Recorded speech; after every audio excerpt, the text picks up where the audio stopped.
Good afternoon, everyone. I welcome everyone to the webinar on EOI to Resolution Plan, a journey organized by ICSI Institute of Insolvency Professionals.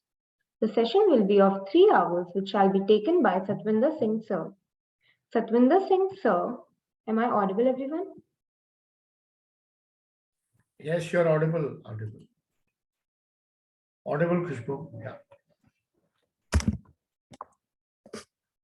So, Satwinder Singh, sir, is the founder and managing partner of Aekom Legal, practicing in IBC and corporate restructuring.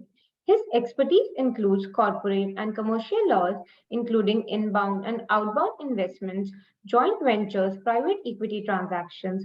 He has been a former partner in Welsh Associates and has authored a book named Companies Act 2013 Knowing the Changes. Sir, I welcome you to the session. Yeah. Thank you, Khushbu. I think... so you're not audible. Am I audible now? Yes, now you are. Yeah. Just So thank you so much. In fact, I think you have my old resume. I wish that, okay, you would have taken it, but nevertheless, so I left Vash with the team, and now we have that Aekom Legal, which we founded it almost 6 months back with 35 people on board already, and so this, a little change on that, so that one should be aware. And what I'll do is I'll send you my latest profile also, which you can circulate it. So that way. And thank you so much, ICSI IIP, for giving me the opportunity to speak on the topic from EOI to resolution plan and the evolution. So it is indeed a pleasure that, okay, no, we can interact. And what I am just looking at, it is not that, okay, I have to just take a lecture.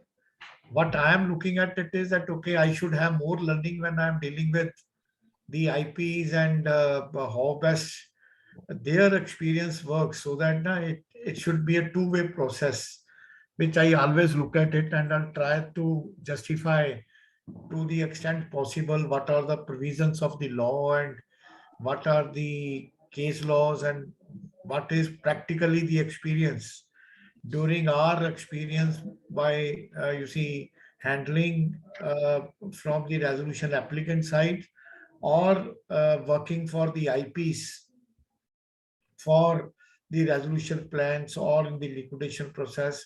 This is what I'm looking at it is, so that I would love to have more interactive sessions. But what we can do is, during the course, what all are the issues which we can discuss it. Maybe you can reserve your questions and you can ask that questions by the end of the presentation or after a while, so that the flow can continue to maintain. And I'm taking the opportunity to introduce my colleague. Actually, he is thick and thin into the drafting of the resolution plans, and also you see handling the entire process for the this. So he's a partner with us in the Aekom Legal, Mr. Kalpit Khandelwal, and the other team members. So Sonam is also with me, so we can discuss and we can take up those issues. So they were kind enough to, you see, make the presentations. So what I'll do is I'll just share the presentation first. इसको slide show से करते हैं.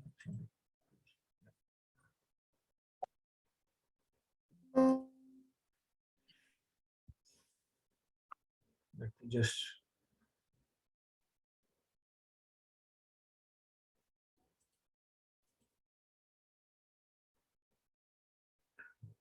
is it visible? Yes, sir, it is. Yeah, thank you.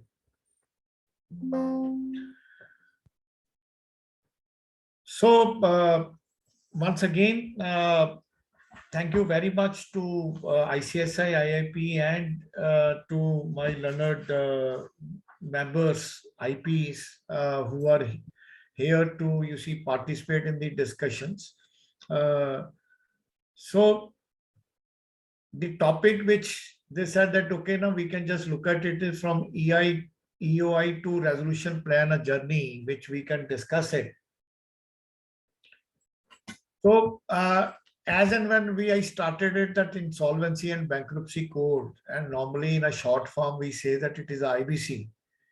So IBC is when we say that it is an insolvency and bankruptcy code, but the other term which one can coin is that, okay, it is also not coined to the term industrial blood cells. So why the IBC is that it is, we have to look at the objectives behind it. And that is why I said that, okay, it is the industrial blood cells. Why I'm saying is because if you look at the objectives, is very, very clear, is to an act to consolidate and amend the laws relating to reorganization and insolvency resolution of corporate persons in a time-bound manner. So one objective, I think, is where after this, even the IBBI had issued one circular also, that there are largely the three objectives which one has to see, and they said that, okay, you have to evaluate it, those objectives in seriatim. The first is that there is a reorganization and insolvency resolution. So the first is the resolution of the corporate debtor. That is the first objective. It is not, if in the entire objective, I think in the scheme of things, they say that first you look at the resolution. Liquidation is the last resort. And we argued that matter even in the Supreme Court when we said that, okay, liquidation, and the court very well appreciated that fact that, okay, the liquidation is the last resort to that extent. And what is the first objective is the resolution. And when that resolution has to happen, when we are talking about the industrial blood cells, it is when you are talking about that there is a default, right? When is the default happen? So probably I think it's very, very important when we have to see to it. There are certain definitions which we all have to look at it, and that those definitions definitely have a different perspective. Different perspective in the sense that when we know about the definitions, we'll come to know that how it works. I think it's equally important for us when we are acting as the resolution professional or this, that we should know that what is the definition of a debt. Now, if you look at the definition of a debt, it talks about the non-payment of a debt. The debt means a liability or obligation in respect of a claim. Very well. Then what do you mean by claim? One has to look at it, because ultimately when you are going for from EOI to the resolution, what is the journey? We must look at it and distinguish ourselves. That what is the difference? If we are seeing the debt, they said the debt includes the financial debt and operational debt, right? On the basis of that, you have devised the definition of a financial creditor and the operational creditor, that is a one thing. But when we are talking about the debt, it only talks about the rights or obligation in respect of a claim. And then there is a definition of a claim even, means a right to payment. I'm just making it is a right to payment, whether or not such right is reduced to judgment, fixed, disputed, undisputed, legal, equitable, secured or unsecured. That is the definition of a claim. I think when we will discuss the definition of a claim, it doesn't talk about that whether the claim is there, whether the debt is due or not. But when there is a default, at that time it is said that the default means a non-payment of a debt when it becomes due and payable. Here the word due and payable is there. So when then there is a definition of a security interest. That definition has been changed particularly, and there is a relevance. And during the course of my discussions, if time permits, we'll definitely discuss even the how during that resolution plan the things are coming, and it can be taken it in the even the latest judgment of Rainbow Papers, which has changed the spectrum of and maybe the unlocked the jurisdiction so far that has happened. Probably it is giving, we will discuss some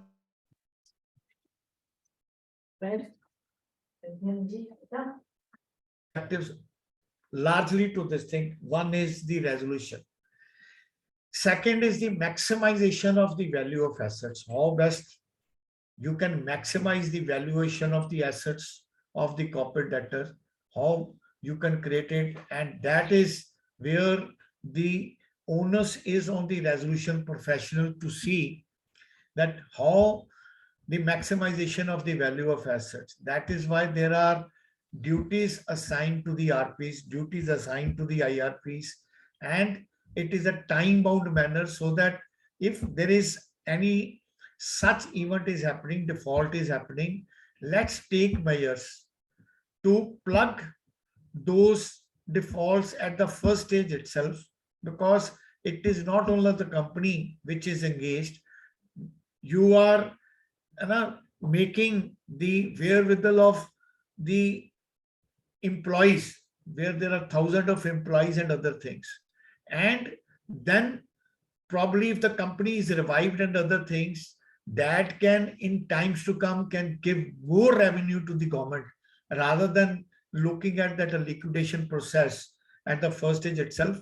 And that is where I will say, if you look at the BLRC report, it was very, very clear. Even in the summary, if you will have a chance to see the read the summary of the BLRC report, the first para itself talk about that it is a contract between the company and its creditors. Rather, they define the company means it's a contract between the equity and debt. And so long you are serving the debt properly without any default, the equity can enjoy the fruits which the corporate debtor is reaping. But moment there is a default, they said, please get out of the system. And we will come back, that will prevail, they will decide, and that is where the process of constitution of, I will not divulge much on that part because you all are knowing about it, that how the constitution comes and other things. I'm just making it is, there is a purpose behind it, there are discussions behind it, how the committee had seen all that as part of the process which was there. And then is the third is the balancing of the interest of all the stakeholders, including alteration in the order of priority. If you look at section 53, probably you will come to know that even the priority has been changed. Look at even the latest amendments which are going to happen, the discussions are going on this. And this is where after the Rainbow judgment and Vidarbha judgment, they would like to set right certain things. And that is probably you will find another amendment in the regulations, another amendment in the statute where they are clarifying the purpose that it is the order of priority of the payment of common dues, which was most important fact that has been taken up and that has considered it in a different way. Now, if you look at it, and that is from the objectives only, it reminded me of the Binani Cement judgment. Now in the Banani Cement, And that is also a part of the Banani Cements, which I'm just making it is the where it talks about that the primary objective of the code is to revive the corporate debtor, but within a time-bound manner. And they said, caution the procedure cannot be rigid and flexibly applied in all circumstances. Delayed bids may be considered in exceptional circumstances, provided they offer a better revival package and has been submitted by an applicant who was participating in the process from inception. Liquidation should be avoided and is only an option of the last resort. Resolution plans submitted by fresh applicants at a later stage should not be considered even if they provide a better waiver. So at what stage you can talk about, what stage we can think about, that is there. But when they were discussing the Banani Cement itself, they also discussed it, that a resolution plan, it is not a sale. When under the resolution plan, you are transferring the business, you are transferring the assets, or you are giving the control, they said, no, it is not a sale. There is no willing buyer and willing seller concept here. They talked about that even it is not a recovery. They said recovery bleeds to death. And that is where we talk about that the liquidation is a last resort. They even talked about that it is not an auction. That when we give the resolution plan, it is not on as is. When we are talking about a resolution plan, it is not that it is on a as is, where is, and whatever there is basis. You ask for certain management rights, you ask for change in management, you ask for change in control, you ask for changing the structures and even the business plans when we are talking about. And issue is that idea of this thing is that you are looking at resolving the failing but a viable business plans. If there is a viability to this, that's why we are looking at it. Is if there is no viable and other thing, then they said even before the time plan, even the COC can go and say that we don't envisage any resolution to this, and it can be that is also by law it is coming for this. And this is before I dealt in detail on the topics, I thought that I can give you just a brief introduction on that what we need to see, what is should be in the minds of the COC, that it is not only that they have to look at the recovery, they have to look at a larger picture of the resolution of the corporate debt. Now, just giving you a broad perspective of the CIRP process, when you all know that it is the admission of the application and appointment of a resolution as soon as your application has been admitted, right?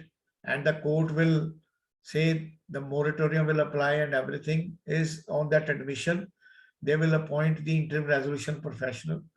Then under the law, there are duties assigned to the IRP, and largely it is for the collation of claims and constitution of committee by within 30 days if all that has to be happened by the interim resolution professional.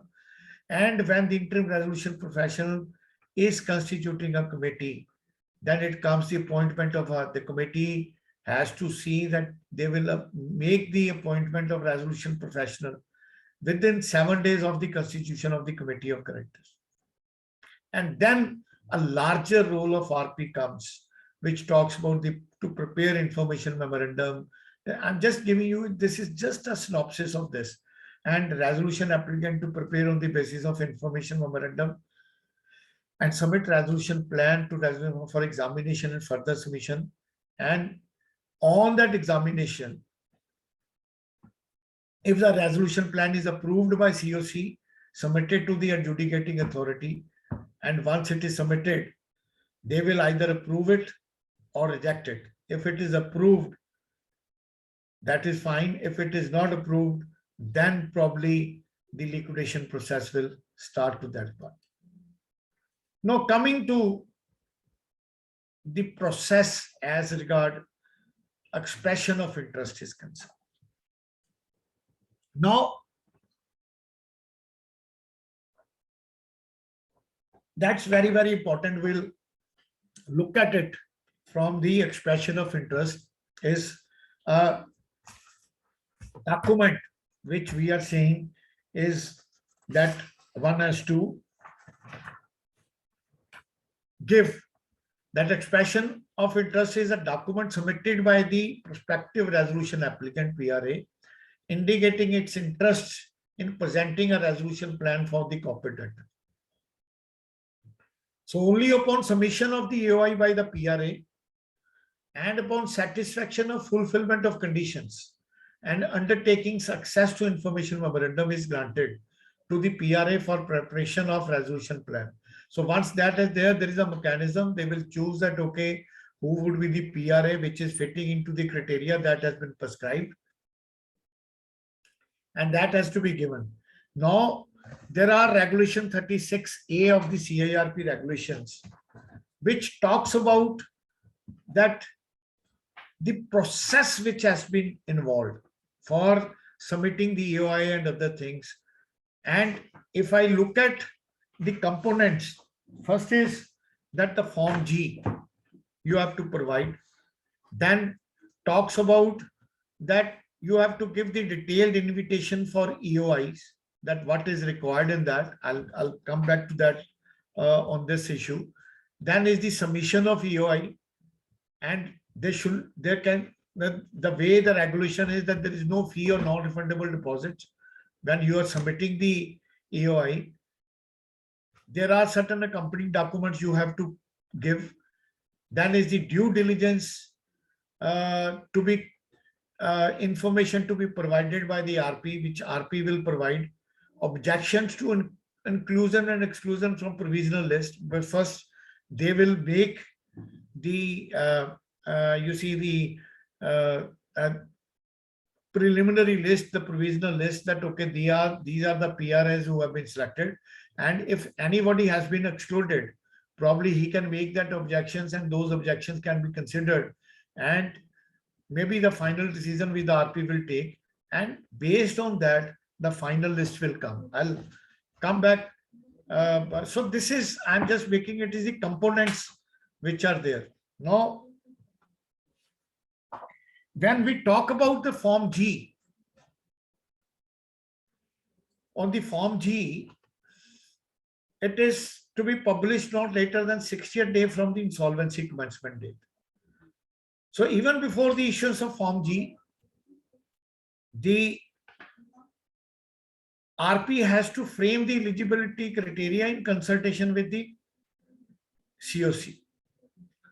So it will contain the basic information. When we talk about the Form G, and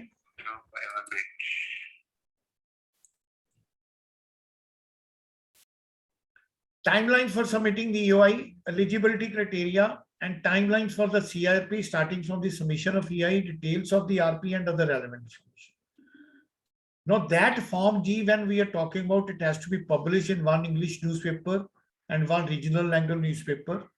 You have to put it on the website of the corporate debtor, where the website is already there, and you have to provide it on the website of IBBI, which will be there, and no fees refundable, otherwise payable by the prospective resolution applicants at the time of submitting EOI.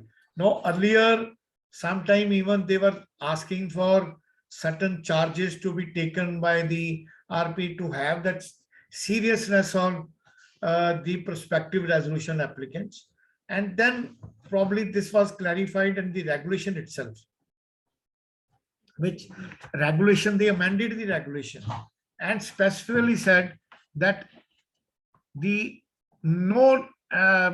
prospective resolution agreement is not required any payment of any fee or any non-refundable deposit for submission of expression of interest. So that let there be a possibility of inviting more and more people who can make it, but at the time of expression. Now, I think that's the another flip side of it, is that people are just putting the expression of interest, but finally, if you will see, it is not all who are submitting the resolution plans.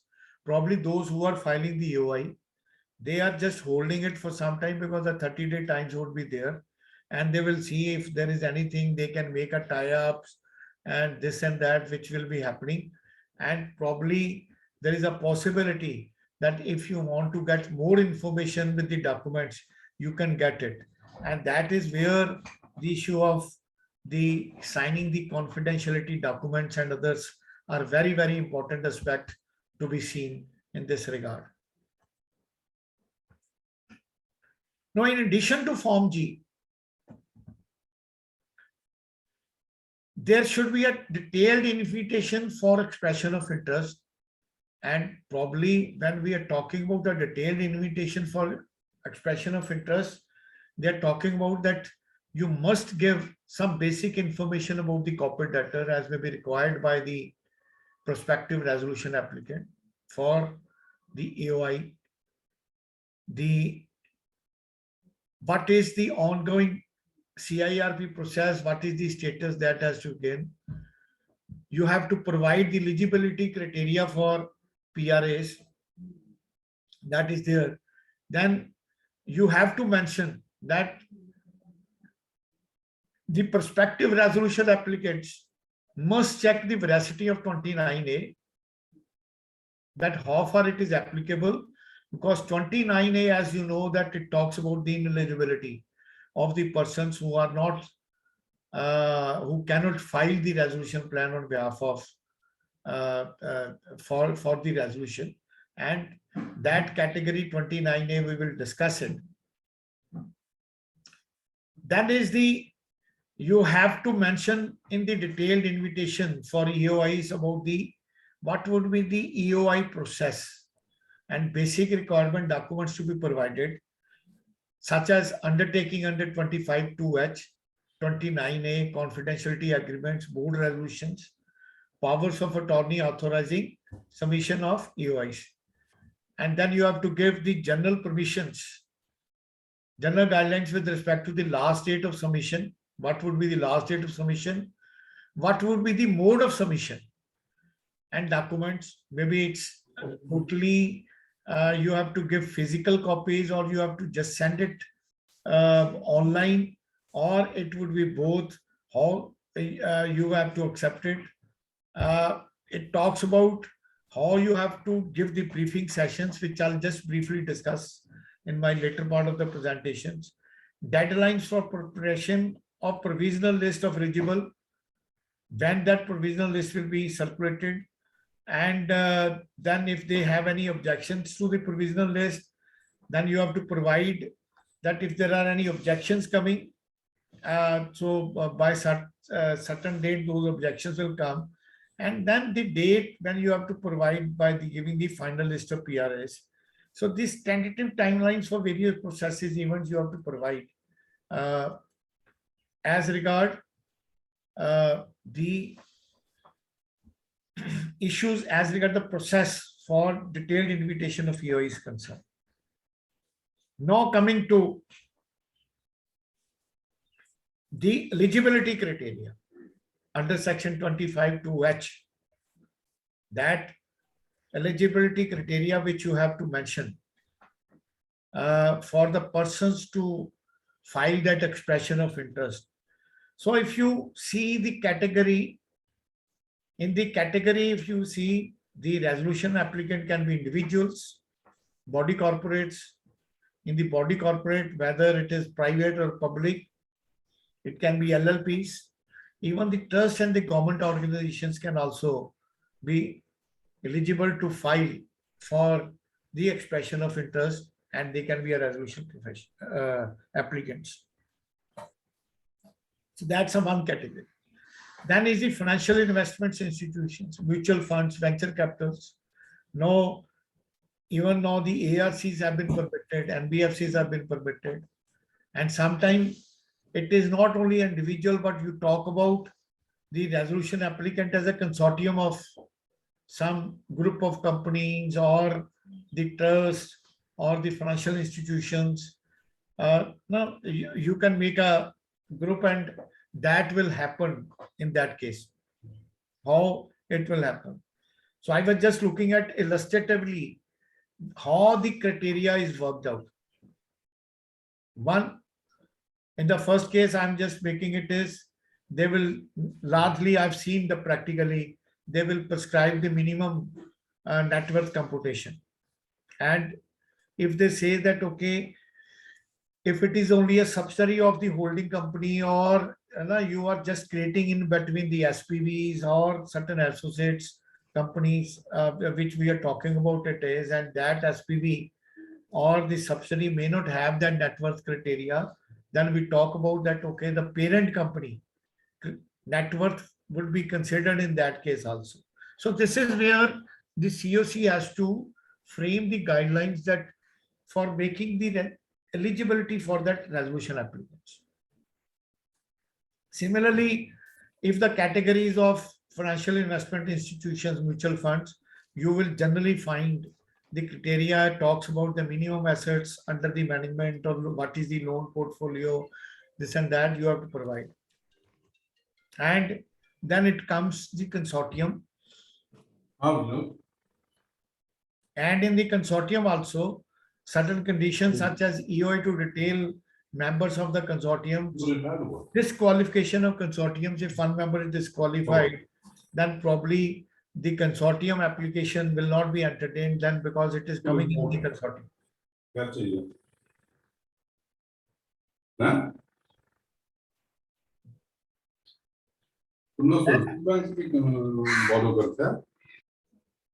Pardon? Who is?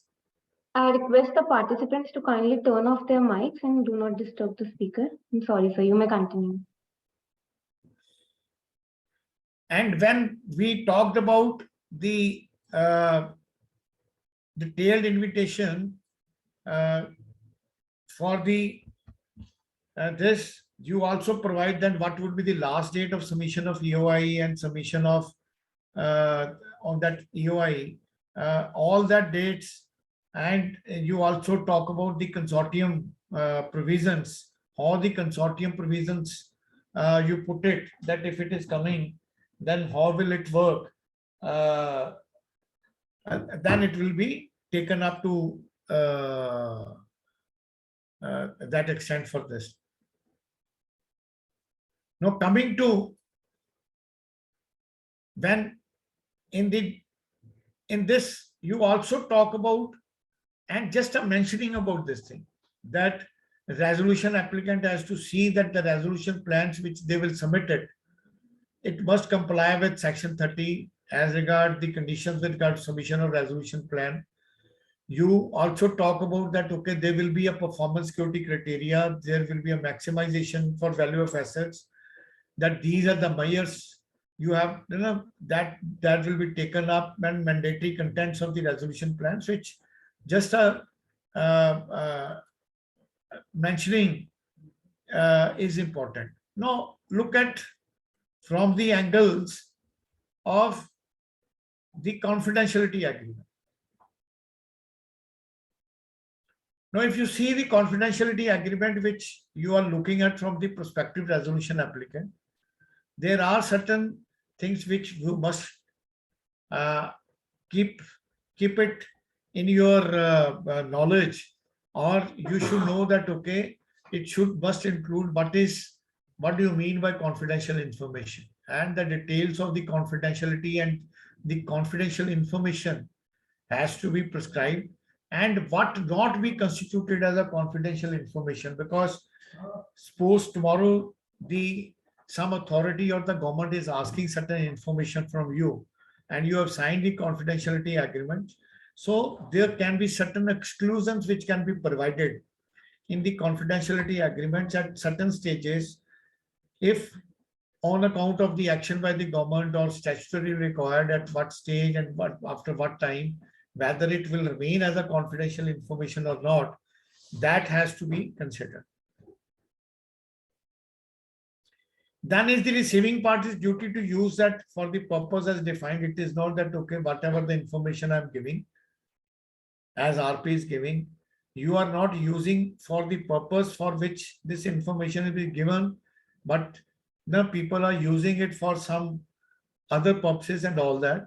So that must be written specifically, so that if later on you find that, okay, this information which they gathered, because there is no amount to be taken, and the expression of interest, once that is there, they will starting getting the information,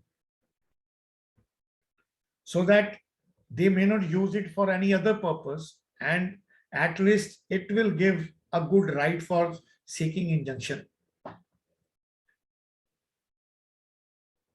You talk about the receiving party's duty to protect confidential information, permitted disclosures, relief in case of breach of confidentiality. But is it okay only you're talking about the specific injunctions, or you're talking certain indemnification provisions, or you're talking about the liquidated damages and all? That one must look at it, that how you have to protect it. But largely I would see that even in the confidentiality agreements, people just live with the only the provision with regard to specific injunction. I would see that, okay, whether a detailed indemnification clause can also be inserted, with providing that all the legal costs, etc., should be on the person who is breaching it, and he or she or the entity which is there, they have to indemnify for the loss which has been incurred, including the legal costs.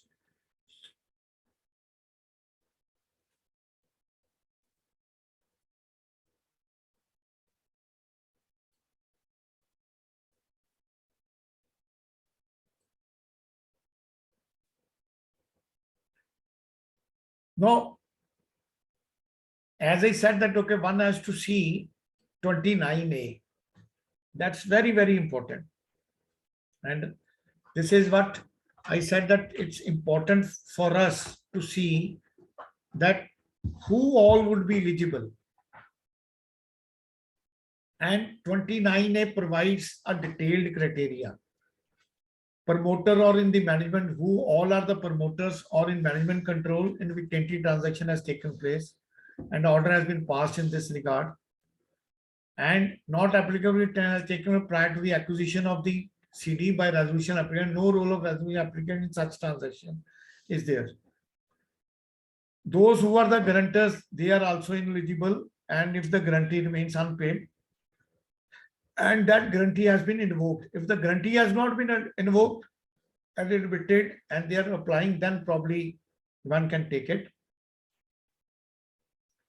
Prohibited by SEBI from trading or accessing security market. If the person is there or entity is prohibited, they cannot be the resolution applicants, undischarged insolvent, willful defaulters. Now, I think it's very, very important to see who can be a willful defaulter under the RBA Act. Normally, all defaulters cannot be constituted as a willful defaulter. And there is a mechanism given under the RBI, and there would be notices and other things. And if you have not answered to the notice and other things, it goes to the ED level. I think there is some committee that has been formed before taking the decision whether the person is a willful defaulter. They go up to that. So it's not that, okay, every defaulter would be considered as a willful defaulter. And then is the disability under the foreign laws, connected persons ineligible under the any of the above. That comes. And then the question which comes is that when we are saying the connected persons, one, that we have to see who all are the connected persons, and whether question comes whether any connected person who are persons of the person acting in concert with the resolution applicants are also covered. Now, when we talk about the definition of connected persons, so, and that is under the definition of clause J of 29. It says a person who is connected to the persons as defined under the explanation shall be disqualified if the other person suffers from disability from clause A to I under section 29A. So the first is the ineligibility, the persons who are the promoters of the resolution applicant, or the person in management of the resolution applicant, or the persons in control of the resolution applicant, right? If they have defaulted in those clause A to I, then they will not be eligible to fill the gap. And then is the persons proposed as a promoters, persons to be in the management and person to be in the control of the corporate debtor whose resolution plan you are considering. Even those people, maybe that, okay, the person putting it up, but if you are naming that, okay, Mr. Such and such will ultimately be the managers, or will do the management, and they will be the directors, and the resolution applicant is an entity, and their individual capacity, you also have to see that they are the person proposed as a promoters and all, or they are in the management, whether they are also falling within 29 or not. Then is the clause 3, which talks about the following company party, holding company, subsidiary company, associate company, or a related party. That related party is very, very important. I will just dwell for another 2-3 minutes on the related party concept, which is in section 5, which has been given, and the related party definition is given in section 5, I think, subsection 24 or 24 is there. Let me just read that related party definition also, which is a very wide 24A related party means. And related party 24 in relation to corporate debtor, and 24 is, and from A to M, I think the condition that who all will be considered as a related party.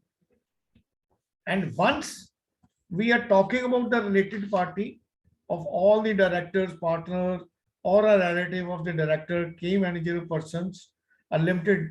So I mean to say is that it's very, very important to check that what is, and when we talk about the definition of related party, the reference of relatives comes, and those relatives of all those people, they would be ineligible to file the claim. And I was wondering that what would be the kind of issues with regard to 29A when I'm saying that how it is being worked. I was just wondering to myself whether I am myself itself knows about such relatives when we are talking about the 3 layers up and the 3 layers down the line. Now, if you look at it, sometimes I feel that from the spouse side, from the spouse parent side, it is not there, I would say, but suppose X is a person and his spouse would be definitely a relative. But if I look at it from the X, one step up is your, if you see on the left hand side, I would say grandfather, that is the Dada Dadi, and on the right side of my right side would be a Nana Nani, right? And then when we talk about a son, daughter, right? So it is of the grandfather and grandmother, means chacha or bua. And on the other side, the mother side, I will say even the masi will come and mama will come. And then if I look at it from X point of view, even the brother and the brother's wife, then my bhai and bhabi, right? And then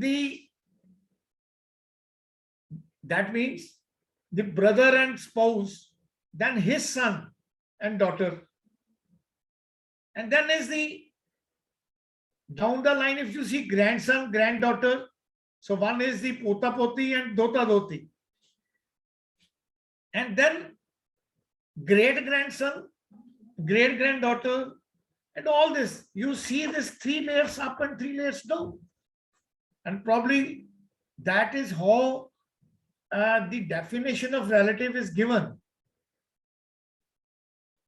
in the whole process, which you have to see from that angle, what all is required. So what I'm just looking at it is, for the time being, if there is any you see point to be discussed, I can discuss it. I can take a 1 minute break and we can discuss on it before I go for a submission of EOI. Yes, sir. Sir, my name is Ajay Kumar Jain. I am advocate and insolvency professional. Yeah, In fact, I had suggested about 9 days back to ICSI IIP through Ankita ji that many RPs are facing such kind of problem. They know that after claim verification, they invite the EOI, everything, but after that, they commit mistake. Evaluation of EOI or resolution plan and steps, the procedure. So I had suggested 2-3 faculties and including your name. So fortunately, we are lucky that we are attending your webinar. And sir, my question is related to this 29A, that is complete family trees, which you have shown. And it is next to impossible, I think, for the RP to assess all these relatives, great. So I think, is it compulsory or should we go ahead with the due diligence through some agency for 29A? No, I think, I don't know whether you are getting these things. These days, you see, this is one of the work which the specialized agencies are doing, only to have a check run on that IPs on the 29A. 29A. And probably you will be getting the messages on your emails that, okay, we are expert in 29A check and other things. You get involved. I know that, but the only thing is, yes, today the law is what the law is, right? Giving the definition of relatives. In one of the judgments, I think it was in SR or where they put it that which I said that, okay, whether the persons, connected persons to persons acting in concert, because even the person acting in concern would be under the ineligibility, right? If there is a resolution applicant, there are persons acting in concern, they also becomes ineligible if they are not following. Then what would be the status as regard those who are connected with them also? Till what layer they have to go, right? And probably in one of the judgment, though it is not amended, the law is not amended, but I think there is one judgment, if to my mind, where they said, now you have to see only those who are connected persons, only those who are connected with the company, right? So maybe that some leverage is getting now on that part, but there is no amendment so far I have seen in relation to this. It's a detailed, I am saying that suppose if I would be the resolution applicant, probably in this 3 layer up and 3 layer down, I myself would be into a difficult situation to ask whose all names are there and other things. But yes, probably we will write a book of that family tree in my personal this thing, that okay, the personal family, and that will give me a good indication that at least if I have my family book, I must incorporate all those details. But things get changing after every time, because situation gets changes. Yeah. Today, some persons are not in default. After 1 month, they may be defaulter or willful defaulter. So things getting changed from time to time. I mean, I'll tell you my experience. I was just wondering that now, what is the definition of person acting in concert? First, we have to look at it. The person acting in concert, you have to take the definition what is under the takeover code, right? where they say that there must be a common objective, right? In those common objectives, and that is where that judgment is coming from. And there is a Modi's judgment under the takeover code also, where they said that the brothers, the one person came out with the takeover offer, and they said that no, you are person acting in concert, because Modi's families is being run by different brothers in a different entities, not related to all. And that's a famous case to that extent. They said there is no common objective, there is no common purpose, and why you are barring me that I should not tender my shares in the open offer, right? And SAT held that conditions with this. Similarly, one has to look at it, what is the common objective to it? And then one has to see whether those are there. And I'll tell you whether I should name that client. So one of our clients, they are very famous in this Bhujia and all that, so I'll not name. And they have different brothers, different entities doing the similar business, maybe or separate business. Now, one group is flush with funds. They were looking at it is that, okay, we have to submit it.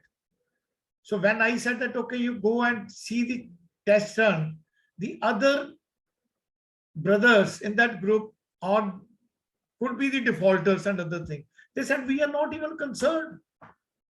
Why I should be barred because my brother, who is not, related to my business, who is handling independently, and if their entities are in default, why should I be made? Right? So to that extent, I think that judgment had come. I will dig out that judgment and probably see. So there is some leeway coming out of this. Yeah, logically it's true. So that is the position. And sir, here I think MSME is exempted from 29A. No? Yeah, no, that is only for two clauses. In 29A, one is after this. See why I said that is and I discussed it somewhere where we said that it was 248 section, which was Yes. 29A, but if you look at it, MSME ka section jo tha, this was, I think it was 240.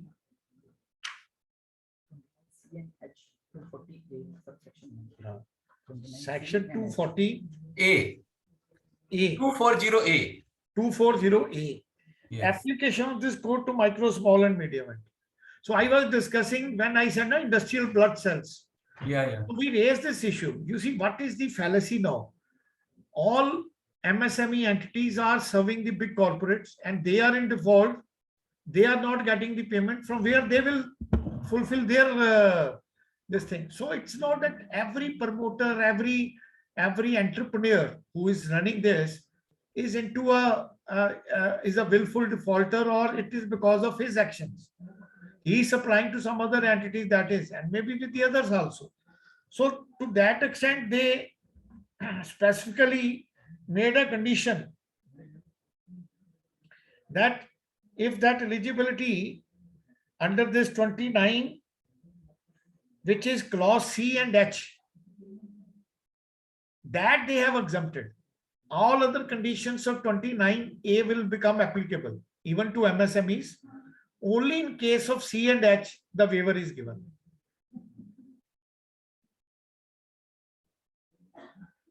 Right? Yes, sir.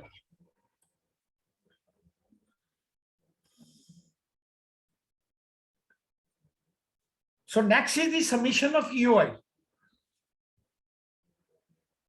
As I said that, okay, let's put it that pursuant to the said invitation of EOI by RP and EOI submitted by the prospective resolution applicant must be unconditional. Number one, that whatever the EOI you are submitting, right, it be unconditional, and EOI received after the deadlines provided in the invitation shall be rejected. So when we talk about the EOIs, there is a under section 36A that has been given that the timeline is given, the deadline for shall not be less than 15 days from the date of issue. So when you are giving this, Form G, when you are giving this and detailed expression of interest, then within 50 days from that Form G, when that is there, one has to submit. That is, of course, I have seen that time to time the RP gets the submissions date extended. In number Yes, of sir. cases, I've seen in number of cases, it's not that the submission date is 15 days, sometimes from 15 days. Now they have further COC has extended because that they still see the 30 days. So here also, some way or the other, it appears to me that every timeline given is not mandatory. It is directory, right? But there are judgments where they said that, okay, in the court, whatever the time taken by the adjudicating authority, that would not be considered, and that would be considered a directory. I will not consider it the overall 330 days. But there is a possibility that when you are extending these timelines from 15 days to 30 days, probably you cannot take an advantage of the overall 330 days. Where the court will say, and there are certain judgments where they said that no, you have to strictly apply. So as a RP, you must say that you cannot say that initially COC had given 15 days, it was extended. You have extended it without the permission of NCLT and all that. Sir, here I am sorry to interrupt you. It says initially 15 days minimum. Suppose if we get another second time publish this EOI Form G, then can we give 10 days time? No, you can give 10 days time. You can give another 7 days, 3 days, okay, whatever. That's a possibility there. Initially, it should be 15 days. Yeah, that's the minimum time you have to give. Because what happens is the 15 days in the EOI, you are required to submit many documents and the undertakings and everything is required. It requires time. That is why those timelines have been given, that at least 2 weeks time should be provided. So subsequent to the submission by the PRB and due diligence on the part of RP has to see after receiving the documents. Sir, here I am sorry again, same relating to EOI. If RP received only one EOI, in that case, and COC said no, that's it. We will go with the either this or we'll go for liquidation. So should RP invite RFRP, provide RFRP for submitting the resolution plan, or should call COC meeting for taking further decision? No, see, it is ultimately, if you look at it now, the latest rulings on the SR or Ganesham, all this thing, the wisdom of COC will prevail, right?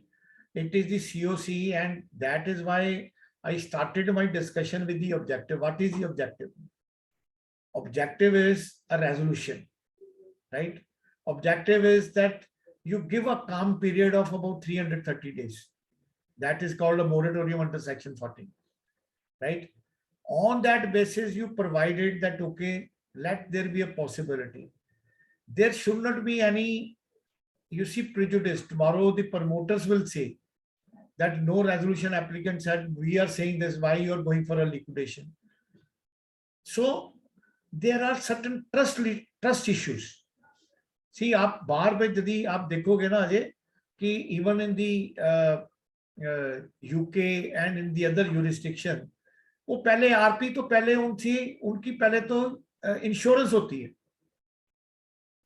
Because वहां पे litigation इतनी हो जाती है. यहाँ पे तो RP को इंश्योरेंस क्या करना है कि पता ही नहीं कि किस हिसाब से बाद में भी लड़ता रहेगा. वहां डैमेजेस भी बहुत हैवी लगाते हैं, डैमेजेस भी कई करोड़ों में जाता है वहां. अभी तो कह रहा हूँ, तो यहाँ पे भी ये ना हो कि आरपी को उतनी फीस ना मिले करेक्ट जितना उसको पोस्ट रेसिंग लिटिगेशन झेलनी पड़े, और उस पे फिर सीओसी वाले कुछ नहीं करते. I'll discuss that, but that is the fallacy I'm just making it is.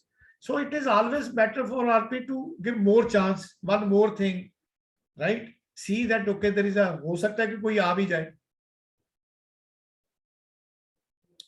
So subsequent to the submission of undertakings by the PRA and due diligence, now the RP has to look into the documents and see that, okay, because the criteria that has been fixed by the, for inviting the expression of interest, you know, that person who is submitting the EOI, they are looking at it is based on that, they will first make the provisional list of eligible PRAs, right?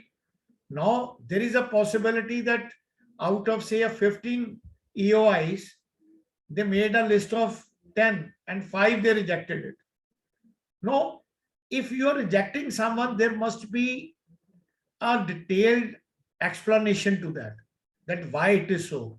It is not mere whims and fancies of the COC and the RP that I am taking 10, I cannot take more than 10, right? Because the eligibility criteria has been taken and the intent is a larger participation. But if you are rejecting, you must bona fide reject a person's. And that is why once that is there, then there could be those who are excluded. You may expect the objections from them. You may expect even a litigation from those, this thing, then you have to see. But after having considered, so that is a principle of natural justice, that you must give the detailed explanation why you are rejecting, and if there is any objection coming to that provisional list, then you deal with those objections and then take a final list of PRAs to the COC for that.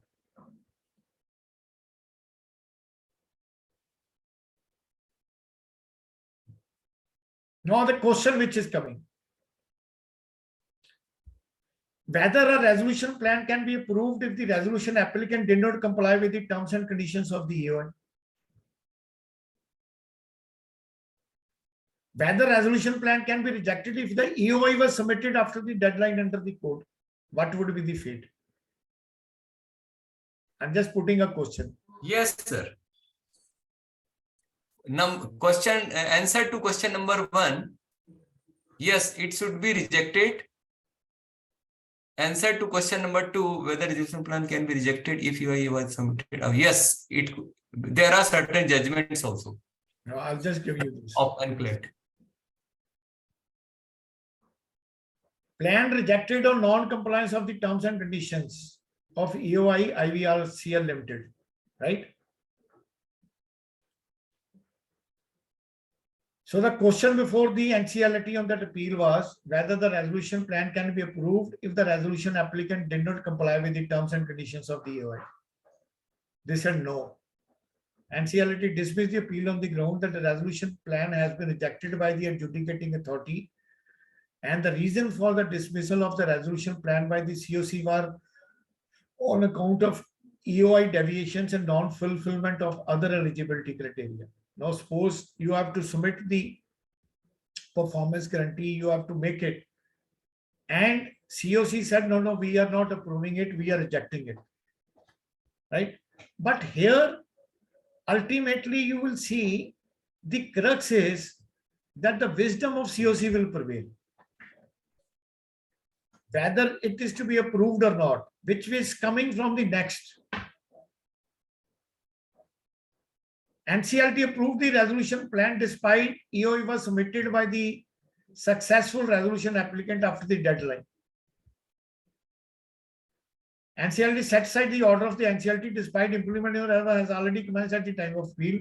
Supreme Court in the interest of measure set aside NCLT and upheld the commercial wisdom of the COC in approving a resolution plan. So finally, Supreme Court said it is the commercial wisdom, even if it is there. You look at Banani Cement, which I said. What was in the Banani Cement which had made it? That in the Banani Cement, what they had written there in the Banani Cement was that in the objective, if I see, they had specifically provided that language. I put it. that delayed bids may be considered in exceptional circumstances provided they offer a better viable package.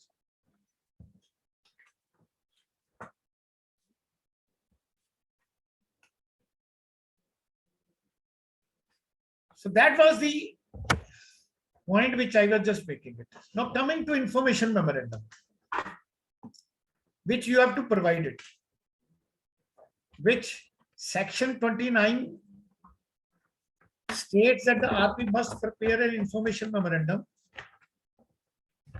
in such form and manner containing such relevant information as may be specified by the IBBI. And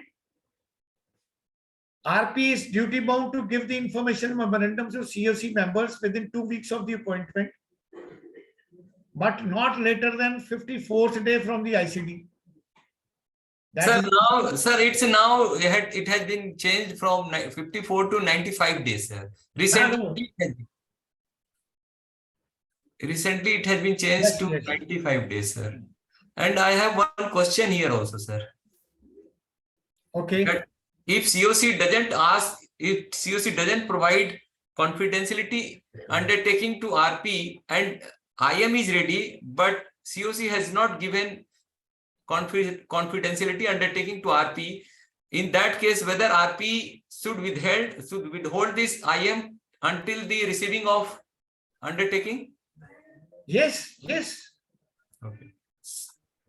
That's why I discussed that. What do you mean by the confidentiality and other things? That's very important. You can't use our information for your other purposes. Suppose if I am your competitor, and you say that who all are the list of creditors, right? I'll immediately come to know that who was your suppliers.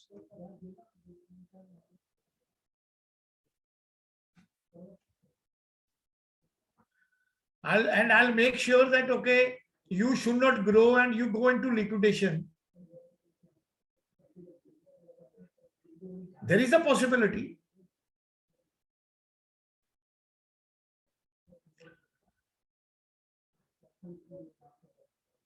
Then you collected about series used by that to compile the information based on which the PRS. So that is where I'm just making it. So what is the relevant information which is there in this definition? Right? One is the that's regulation 36, which talks about that what you need to contain. Now look at this. They said that you have to provide the assets and liabilities with description. And what would be the sort of description? And then they put it an explanation to that. That description includes the details such as date of acquisition, cost of acquisition, remaining useful life, identification number, depreciation already charged, book value, and any other relevant information. So that I should know that what is coming to me and what would be the block of assets, what is the depreciated value, whether there is any unabsorbed depreciation or not, and whether I can continue to avail the depreciation on that block of assets or not. So there is always, so you have to assess that. So that description is very, very important, and the information memorandum must contain that information. Then comes the audited financial statement for last 2 years and provisional financial statement up to not earlier than 14 days from the application. Now, the provisional financial statement which the RP has to make it, right, up to last 14 days. But what would be the audited financial statements?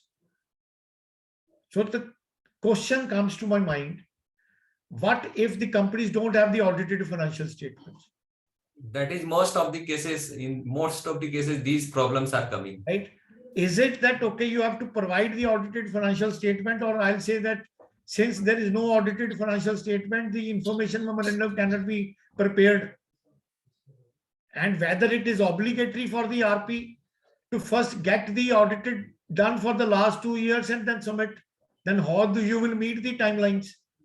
No. I think it is the IM is dynamic. It will be changing from time to time. So to that extent, what they said that even there are,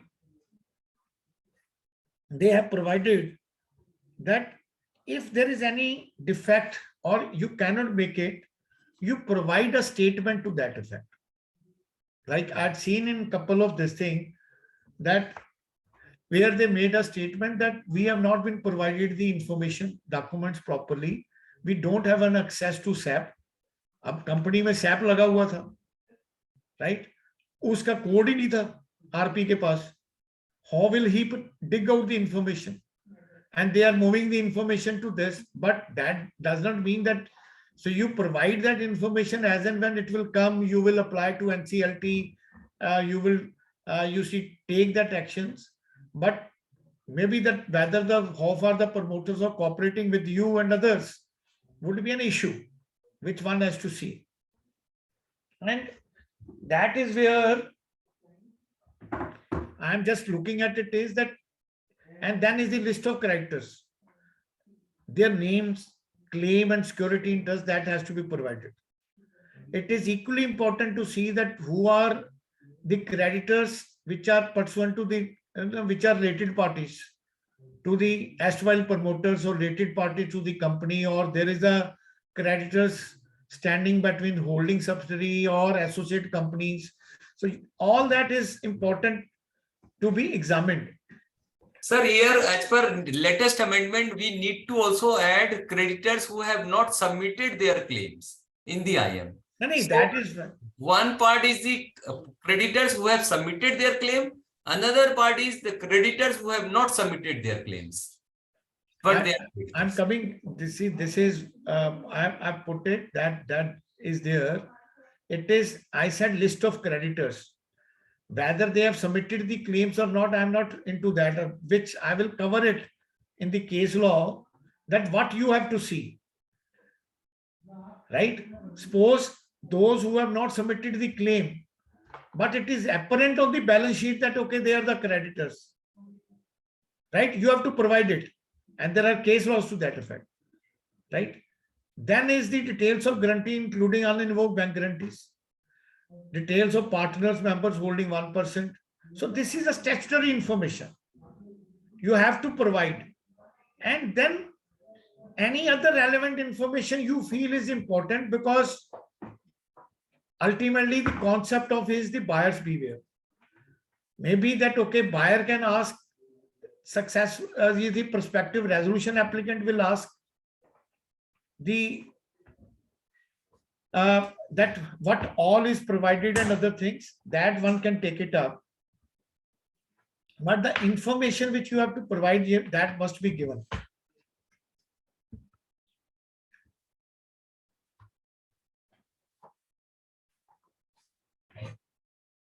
This is where the question of confidentiality with the regulation 36, that RP shall share the information with the members after receiving an undertaking. So your question is answered here itself. And then what I am saying is that information is not comprehensive available with RP. The RP must put out the information memorandum with the degree of completeness that he is willing to certify, that you have to provide. Then these are the questions coming. Whether the resolution applicant have the right to get complete information in the IM. Whether the information memorandum should reflect creditor's claim if it finds in place, right? And whether the surprise claim can be included under the information after the deadline prescribed under the code. So I'm just making it as. So in the Esser Steel judgment, they said the prospective resolution applicant has a right to seek complete information as to the corporate debtor, debts owed by it and its activities as a going concern prior to the commencement of CIRP. Resolution plan submitted by the PRA must provide for measures as may be necessary for the insolvency resolution for maximization as the second objective. Plan may provide for either satisfaction or modification of any security interest of a secured creditor and may also provide. So all they said you need to have that information so that you can give the complete resolution plan itself, so that shouldn't be ambiguity. So this is NCLT in those judgment. Clearly said information memorandum should reflect creditor claim if it finds place in the balance sheet. If a claim of a creditor appear in the audited balance sheet of corporate debtor, then it is the duty of the resolution to include such claims if a claim appears in the audited balance sheet of the corporate debtor. And that is also put it in the BLRC report also when the report came. If the information is not comprehensive, the RP must put out the information memorandum with a degree of completeness that he is willing to certify. So probably once he is certified, and this is the another important judgment, that the surprise claims can be included in the information memorandum. Where they said the appeal was filed by the RP against the order of the NCLT to include additional belated and unverified claims. The appellate tribunal allowed the appeal by stating that the surprise claim of the amount of rupees 1 crore originally given to the resolution professional has been enlarged to 11 crores at a later and not including the figures of the information memorandum. And then the bench placing the reliance, they said it will defeat the purpose and if we continue. But that is not the end and intent. I think it's equally important. My advice is to RPs that it is equally important that tomorrow, if any further claim is coming, you are not changing maybe the information memorandum, but you must provide the information, whatever is the relevant information, till the time the resolution plan has not been placed before the COC for approval. If anything is coming, they must provide that information to the prospective resolution applicants, and the prospective resolution applicants must take cognizance of that. So even if the information memorandum is not being changed, but it can be considered as a part of the extension of the information memorandum. To that extent, it can be construed as an amendment. Can we add here under the contingent liability, although that may come in future? So, Yes. Yeah. See what is happening if you see the contingent liabilities. This is what, it's a good question, Ajay, you have raised. Look at the balance sheet. Is that balance sheet only talk about the liabilities which are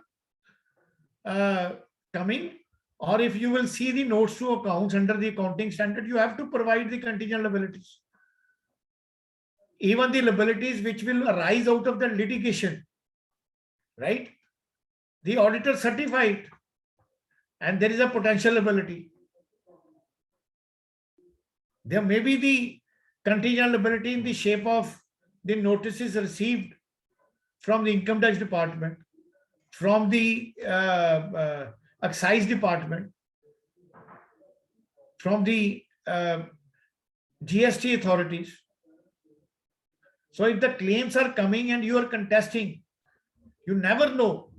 And the auditors provide that contingent liabilities in the balance sheet and you have to provide it in the information memorandum.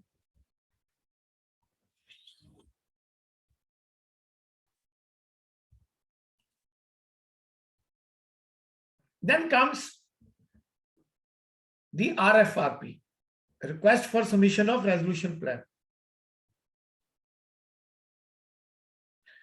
So once the process of receiving the consideration of EOI is complete, RP needs to start the process of requesting resolution plans.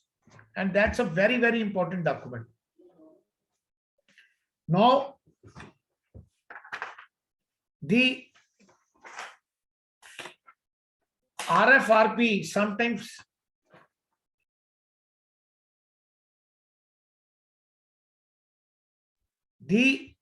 sometimes referred as a process note is a document issued by the RP whereby the PRAs are requested to submit their resolution plan.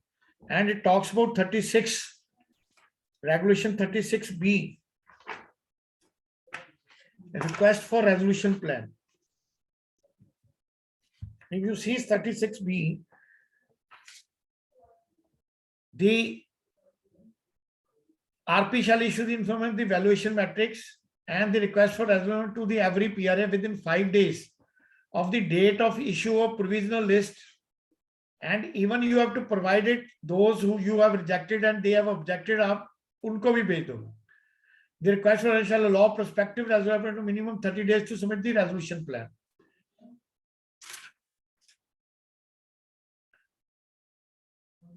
So if you see this, the question was coming that do you need to provide the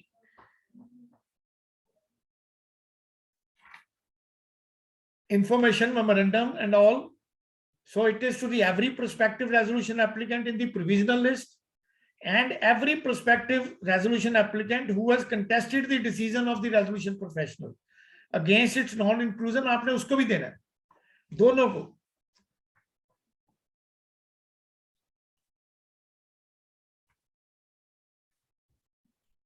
Then comes the resolution plan, the submission process. Sir, in nutshell, whosoever submitted EOI, we should provide RFR. No. One is, suppose there are, say, 15 EOI scheme, right? You made a list of 8 as eligible PRAs, right? And 7 you rejected. Out of 7, only 2 have contested. Right? What they are saying is you have to give the successful, the prospective as PRAs, which are in the provisional list, and those who have contested the exclusion. For safer side, yes. For safe. See, there is no point that, okay, you have to give it to all. That's the only thing is which they have provided to this. Now, coming to this resolution plan submission process, though, is that it is, there is nothing specific about that whether the virtual data room is there and other things, but it is where they said that your RFRP has to detail each step in the process and the manner and the purpose of interaction between the resolution professional and the prospective resolution applicant. Now, suppose if there are companies, small size companies or medium companies, and there is not much and there are hardly any money available, you can't say that for everyone you have to provide the virtual data room. But if there are big tickets acquisitions, there is always the RPs create the virtual data room, provide all that information, because it is provided that the PRAs are required to have that detailed information for submitting the resolution plan. So for that, if virtual data room is being created by the RP, you provide that, okay, this would be there, that would be a process. RP will provide the virtual data room and will upload the documents, you will see, and if there are any queries, so वो एक virtually आपका interaction with the RP चलता रहता है. Sir, here, thank you, sir. Here, whether evaluation matrix is mandatory or it is just valuation matrix is necessary. You have to engage an agency, and that is where you see there are certain slides which I'll definitely take it up, that you have to devise, but the only thing is there is nothing, no guidelines as regard the matrix. It is all that COC has to look at it, right? If COC doesn't suggest for any evaluation matrix, they only say, okay, go ahead with RFRP and then resolution plan. No. See, that is where normally they, I'll just read the provision. the resolution professional shall issue the information memorandum, evaluation matrix, and a request for resolution plan within 5 days.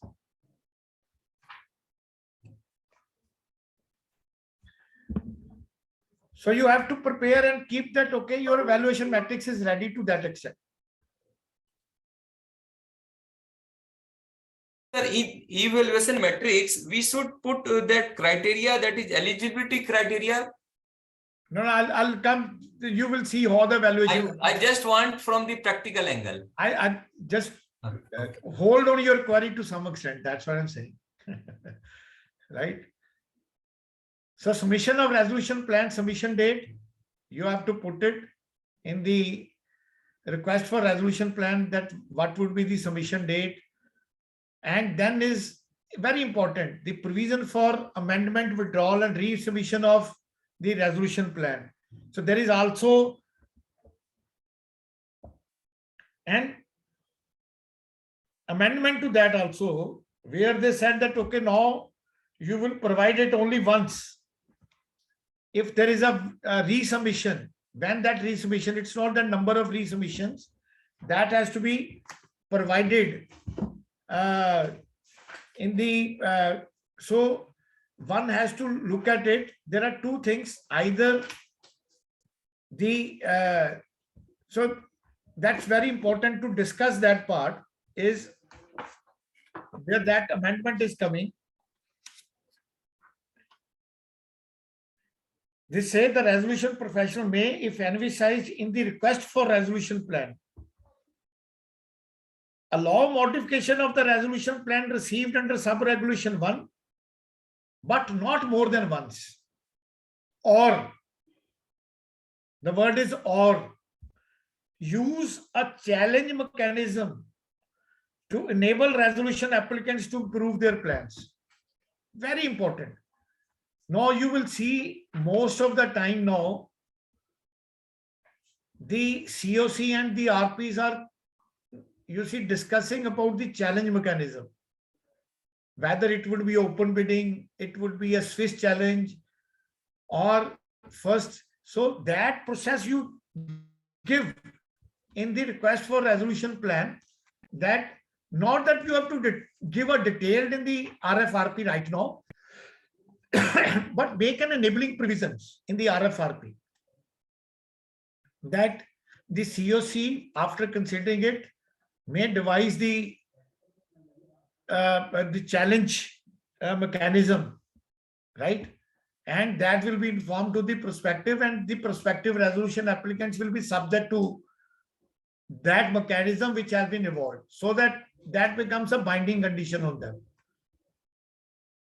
right? It happened to us long time before even that amendment had come to this, and we had challenged to this thing. This amendment came, if I see that amendment, it came in 2021, September 2021. Before that, sometime people were just making it a number of revisions and all that, but here they put it only one revision. So in a way, that if challenge mechanism is coming, so that means you have to ask the prospective resolution applicant, these are the objections, whatever. And what happens normally is that RP council will give a detailed, like when we appoint as a RP council, we give the detailed, we examine the resolution plan, and then we give the detailed observations, clause wise, that okay, under this clause it is there, this clause it is not there, this clause it is there, this clause it is not there, and then saying that okay, it is not meeting the criteria. So what normally prospective resolution applicant says that okay, those observations, they will make some changes, they will send again submit it, then two again they will correct it, they will submit it, and it was delaying the process. So they said no, if you have to do it once. But on the other side, one is the COC is saying that okay, the word is or, they said or challenge mechanism to know the challenge mechanism when we are talking about. There is a possibility that when you are improving the financial bits, maybe that you can put another condition also, right? So they are just looking at the B part of this regulation 39(1)(a), right? A and B, that's very important, which they have taken it up now. Supporting documents, you have to provide affidavit under 29A of the IBC, strict adherence, validity, and then at the time of this, what would be the earnest money and the validity period you have to provide for the this. Then is you also have to mention that that's what stage and how there can be invocation and forfeiture of earnest money. And you also provided that, okay, once that PR is there and if it is shortlisted and they have to give the LOI, then what kind of performance security they have to provide it, right? In compliance with the provisions, and that should not be a conditional. And the forfeiture mechanism will be there. Then is the contents of the resolution planner, what is the financial ability of the resolution applicant. You have to provide it that, okay, that must provide all these details so that it is meeting your criteria, shareholding in the corporate debtor, prior managerial experience, because once you are going for the evaluation criteria, it is not only the quantitative, but it is also the qualitative criteria, which you have to look at it. So shareholding, prior managerial experience, detailed financial assumptions, projections, cash and bank balance, upfront cash payment and its retentions kya rahega, treatment of positive, that's very important. Suppose what is happening is that business is running by the RP, and I've seen companies like Orchid, companies like Ruchi, where we were involved for this thing, that because there is a moratorium, there is no interest payment, no this thing, and the business, the RPs were doing fantastically good, and there is a huge cash reserve of 300 crores, 400 crores. Now the question comes, when I'm giving the resolution plan, what would be the accruals which will arise from the insolvency commencement date till that approval, whether it will be to the resolution applicant, or it will remain in the corporate debtor and becomes a kitty of the resolution applicant, or it will be distributed to the financial creditors or to the other creditors. So that is also a question which is very, very important. Aap company mein huge cash khada ho gaya because there is no payment outgo of the interest loans, neither in the shape of interest because there is a moratorium. There is no principal repayment of the debt, right? So ab jo excess cash khada uski treatment kaise hogi? So that you must ask for it so that there should not be a confusion. I'm saying that seeing the litigation on these points. Similarly, during the interregnum period, the working capital, and when you are giving the management control, everything on the last date, when the payment has to come, you must deal with the working capital and the cash available in the company. How much cash will remain in the company and how much cash will go over and above to the financial creditors. And what would be the cash adjustments? What would be the working capital requirement you have to take it? That becomes very, very important.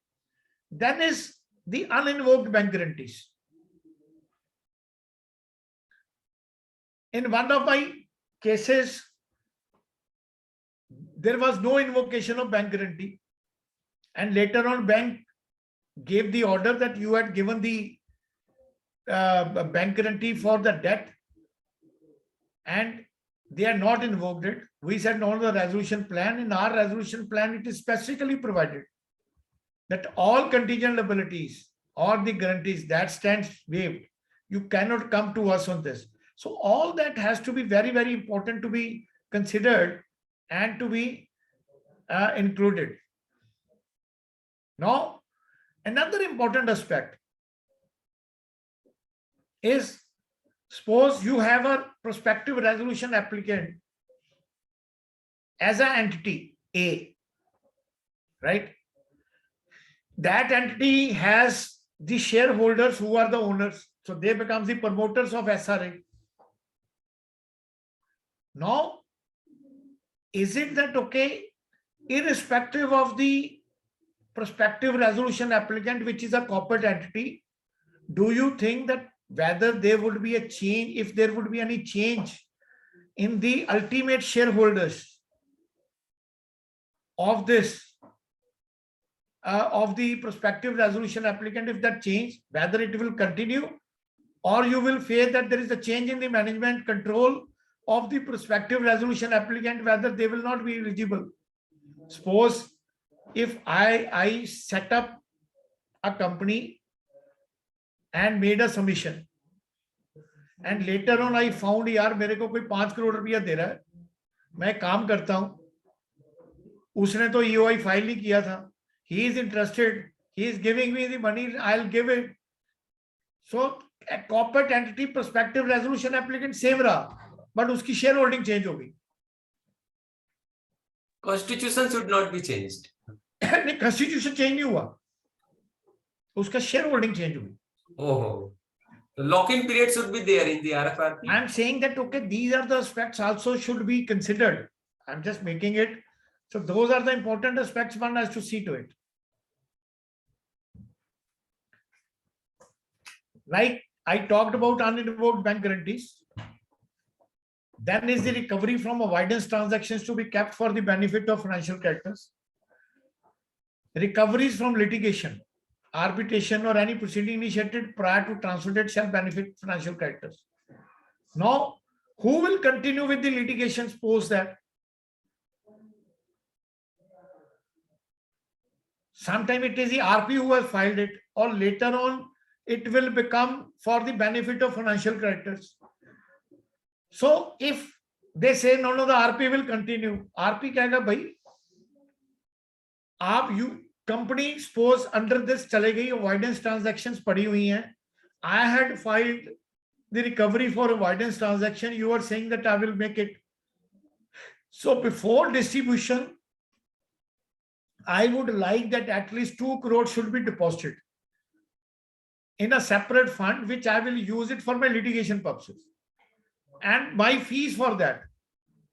True. So as a RP, there must be something we must enter into an arrangement with the financial creditors.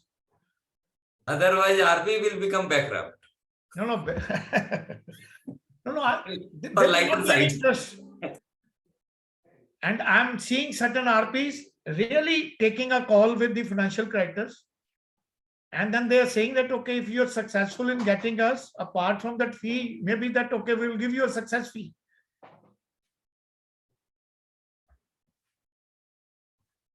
Non-execution of definite shall not be a condition CP to give effect to the approved resolution plan. आप ये नहीं कह सकते कि जिसके साथ कर रहा है वो मेरे साथ आप definitive. The plan itself would be binding. It is not in persona, but it is you see the order in rem. In rem. It is applicable to all.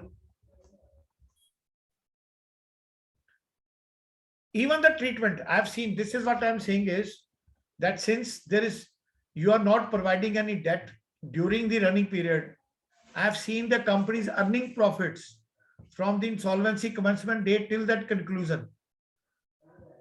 Cash companies are earning profit because they are.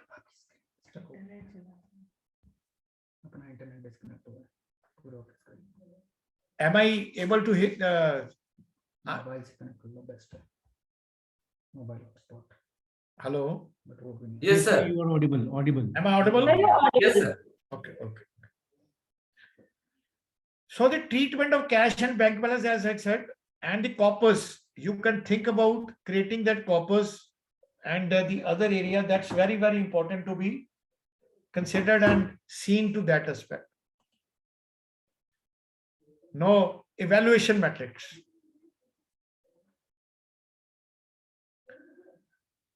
Now, on that evaluation matrix, I think Ajay was looking for the evaluation matrix, how it looks like.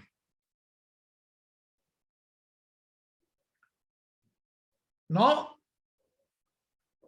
as I said, that there are, you see, conditions which have been given that the COC is to devise a valuation matrix. But is there any scientific formula given? Or I would say, no, for the payment, it will remain as a 400%. So it's just an illustration. You are giving the different evaluation metrics for the different things. Upfront cash payment है तो क्या होगा? Cash on deferred payment basis है तो कैसे रहेगा? यदि आप कंपनी में उसको फाइनेंशियल क्रेडिटर्स को इक्विटी देते हो तो उसकी वेटेज क्या होगी? और अब इक्विटी की बात आती है, I just put you this thing that अब इक्विटी में मैं तो उसको शेयर दे रहा हूं 10 रुपए का फेस वैल्यू पे, right? But I know that intrinsic value after 2 years would be much more, but financial capital नहीं. But the moment suppose you make an arrangement कि यार हम आपको 2 साल में इस इक्विटी वैल्यू के अंदर ये जो दे रहे हैं मिनिमम इतने पे बायबैक भी कर लेंगे, right? Otherwise it will be treated as a breach of the plan. The prospective resolution applicant, you entered into that. So probably maybe that okay, आप कल कहते हो कि ये 10 रुपए का शेयर मैं आपको 100 रुपीस में बाय बैक करूंगा, and then maybe that on a deferred consideration basis you can take that advantage. Fresh equity infusion for improving operations कितने की जाएगी? It is not that everything you have to make a plan, because if you have to revive the company, it is not that every money is going to the financial character or the operational characters. They are looking at it as a revival. They are looking at reorganization. The revival will happen when the more money will be pumped into the company. And that is where one has to see, and qualitative criteria, that what is the ability to turn around. And then you have to provide कि हाँ जी यार मेरे पास capabilities है, मेरे पास management है, these are the instances where I have grown my company, these are the companies which I acquired and really made a turnaround. That storyline of the resolution applicant, the PRA, is very, very important to be built in, so that that can be considered while determining the valuation metrics. हम तो कई बार when I sometime it happens, and it virtually happened in one of my case. We, and this is where I'll just show you questions. Is there any science in developing the valuation metrics? How far it can be standardized? I am answering question. I am putting question to myself. Do the criteria so developed as a legal sanctity while declaring a successful builder? उस पे भी मैंने देखा है कि most of the time the COC is just looking at is हमें क्या मिल रहा है, financial character को मिल रहा है. Then they forget about the evaluation, the quantitative, qualitative criteria. But to come within the realm of L1, L2, L3, I think sometimes the qualitative criteria also plays a very important role. I was just looking at it is the arbitrage situation. उसपे उन्होंने कहा कि यदि आप deferred payment करते हो तो उन्होंने डिस्काउंटिंग फैक्टर लगाया 7% पे, और प्रोस्पेक्टिव रेजोल्यूशन एप्लीकेंट कहता है यार मैं तो डेफर्ड पेमेंट ही करूंगा, व्हाई शुड आई पे द कैश पेमेंट? मैं आज यदि लोन लेता हूं किसी से तो मेरी इतनी बड़ी रेटिंग नहीं है कि मैं उसको 7% पे लूं. I will take a loan of 10%. कह रहा है यार मैं अभी क्या सारा पैसा कैसे दे दूं लोन लेके. बेटर है कि मेरे को डिस्काउंटिंग फैक्टर 7% पे मिल रहा है. I will play the arbitrage. Are you getting my point? Yes, sir. Correct. Now, one thing more, sir. Here, if RP receive only one EOI, receive one only RFRP, in that case, evaluation matrix, I think there is no role of evaluation matrix. That is not there if it is only one. But you see, this evaluation matrix, you have to provide it. When we are talking about, you never know whether it will be one or this thing. That has to be submitted along with the RFRP. If RP receive only one EOI. Arey bhai, EOI, if it is one, let us say, later on, if you decide that only one EOI is there, right, then there is a possibility that they can take that no purpose is being served. But if you look at the regulation, they said you give the evaluation material. Tomorrow somebody can challenge it. Correct. Compliance. हमें पता ही नहीं था. Correct.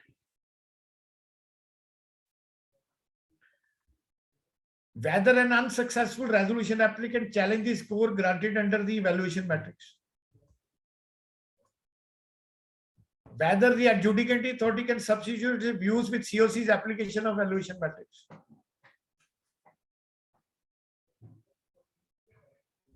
Again, the appellate authority has gone into this that the commercial wisdom of the committee of creditors will prevail. And the committee of credit invariably examine the resolution and assessment is made through the team. So whosoever is the unsuccessful resolution applicant, definitely he will have a ground to go to the authorities against and to file an appeal, and it will definitely delay the process. But NCLT says there is no such mechanism in the code that gives right to the unsuccessful resolution applicant to challenge these courts. So ultimately it is the COC. क्योंकि criteria भी कौन determine कर रहा है? It is only the COC. For commercial aspect, COC is. But you have to put that criteria. That's very important. सबका मालिक एक commercial. Now, I was just digging such information in IMR Metallurgical.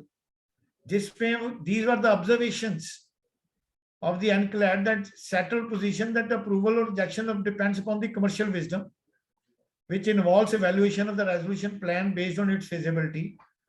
Such commercial wisdom of the COC with requisite voting majority, the powers of it and the things is limited to the matters covered.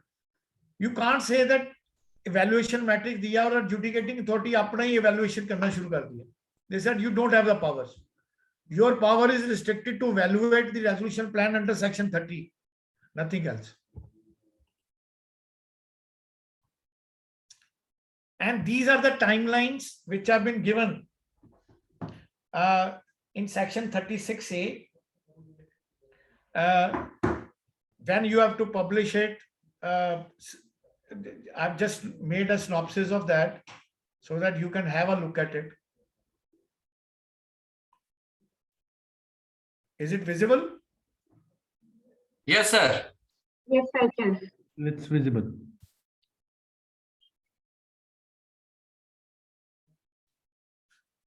I hope there is no further query on this. So I thought that, okay, I'll take a 1 minute. Huh? Sir, I think 10 minutes break. No.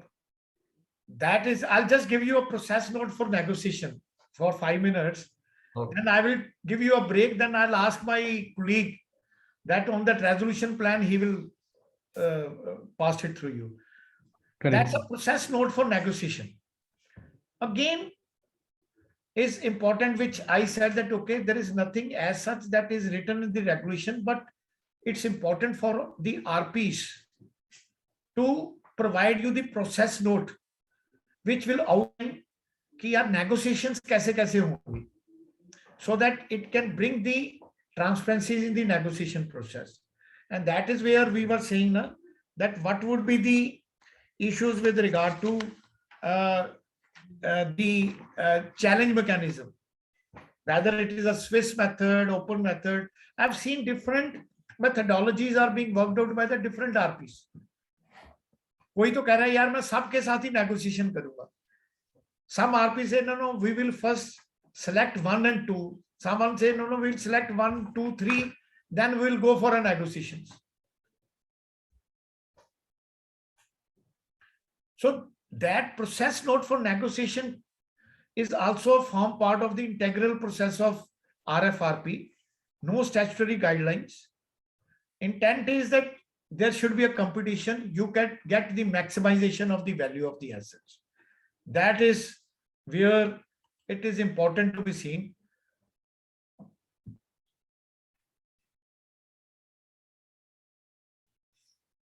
So once the negotiation process is there, the final financial proposals of each reserve shall be evaluated as a whole. तो negotiation में क्या है ना, वो आगे कहेंगे नहीं यार आपने एक सबमिट डाली, आरपी आया, सीओसी की मीटिंग की, he will place it. First there will maybe either there are certain companies, RPs वो जिनका भी resolution plan आ रहा है सब ही सबमिट कर रहे हैं. कई बार वो कहते हैं नहीं यार वो ना करो, जो फर्स्ट फाइनेंशियल बिड के बेसिस पे L1, L2, L3 आ रहे हैं उनको दे दो. So they will approve the plan for 3, but largely they will see कि कितना आ रहा है. Then उसके बेसिस पे 1-to-1 negotiation शुरू हो जाती है. Or then 3 will be called open challenging system, right? Or a Swiss method. So it becomes how best you can maximize the value. And but it is always a time bound कि यार जितना भी process for negotiation करना है, should it be fair and it should not be conditional. Though I have some reservation that what conditions you can still accept, because there is one judgment where they said that okay, we are giving you the higher valuation if we will provide this, if the government allow us to continue to be considered, we are supplying to railways और ये company भी करती है, and I have that expertise.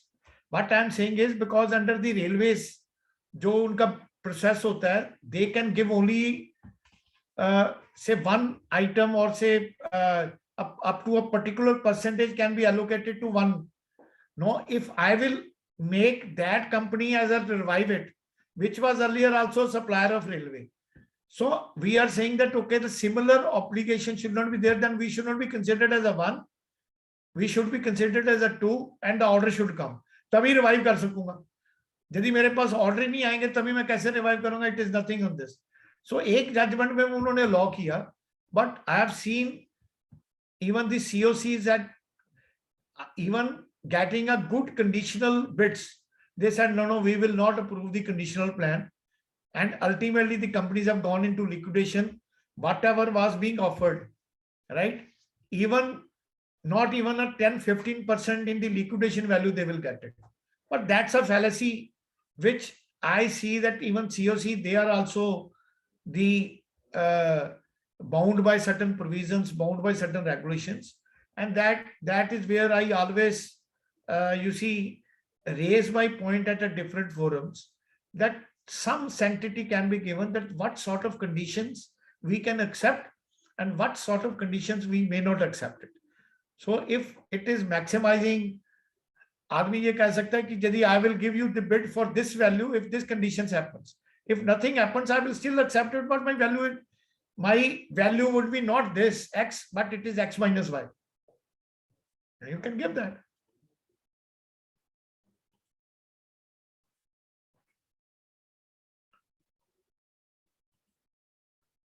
So now we will have 5-7 minutes break, and then I'll ask my colleague Kalpit to take up the resolution plan. Thank you. Yes, sir. 10 minutes break. So what is the time now? It's around 5. We can join 5:15, 5:10. 5:10. We'll join at 5:10. Yeah. Okay. Bye. Thank you, sir. Dear participants, there is a short break of 10 minutes and we'll begin the session at 5:10.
Unmute.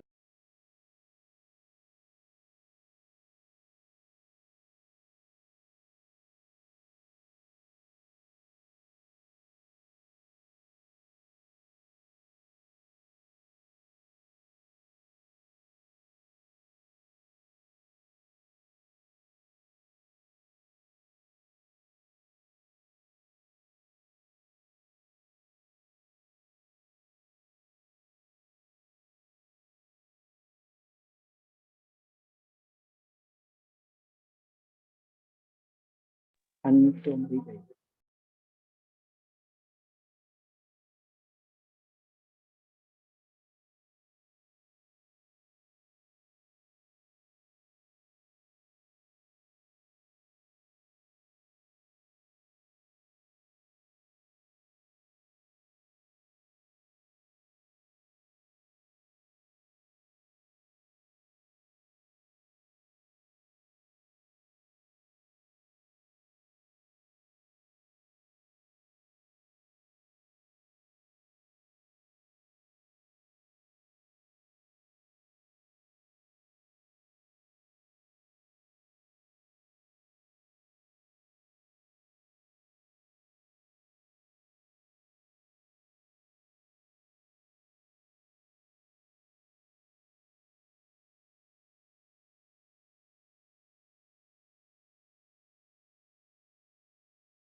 Khandelwal जी, आप कहाँ से हैं?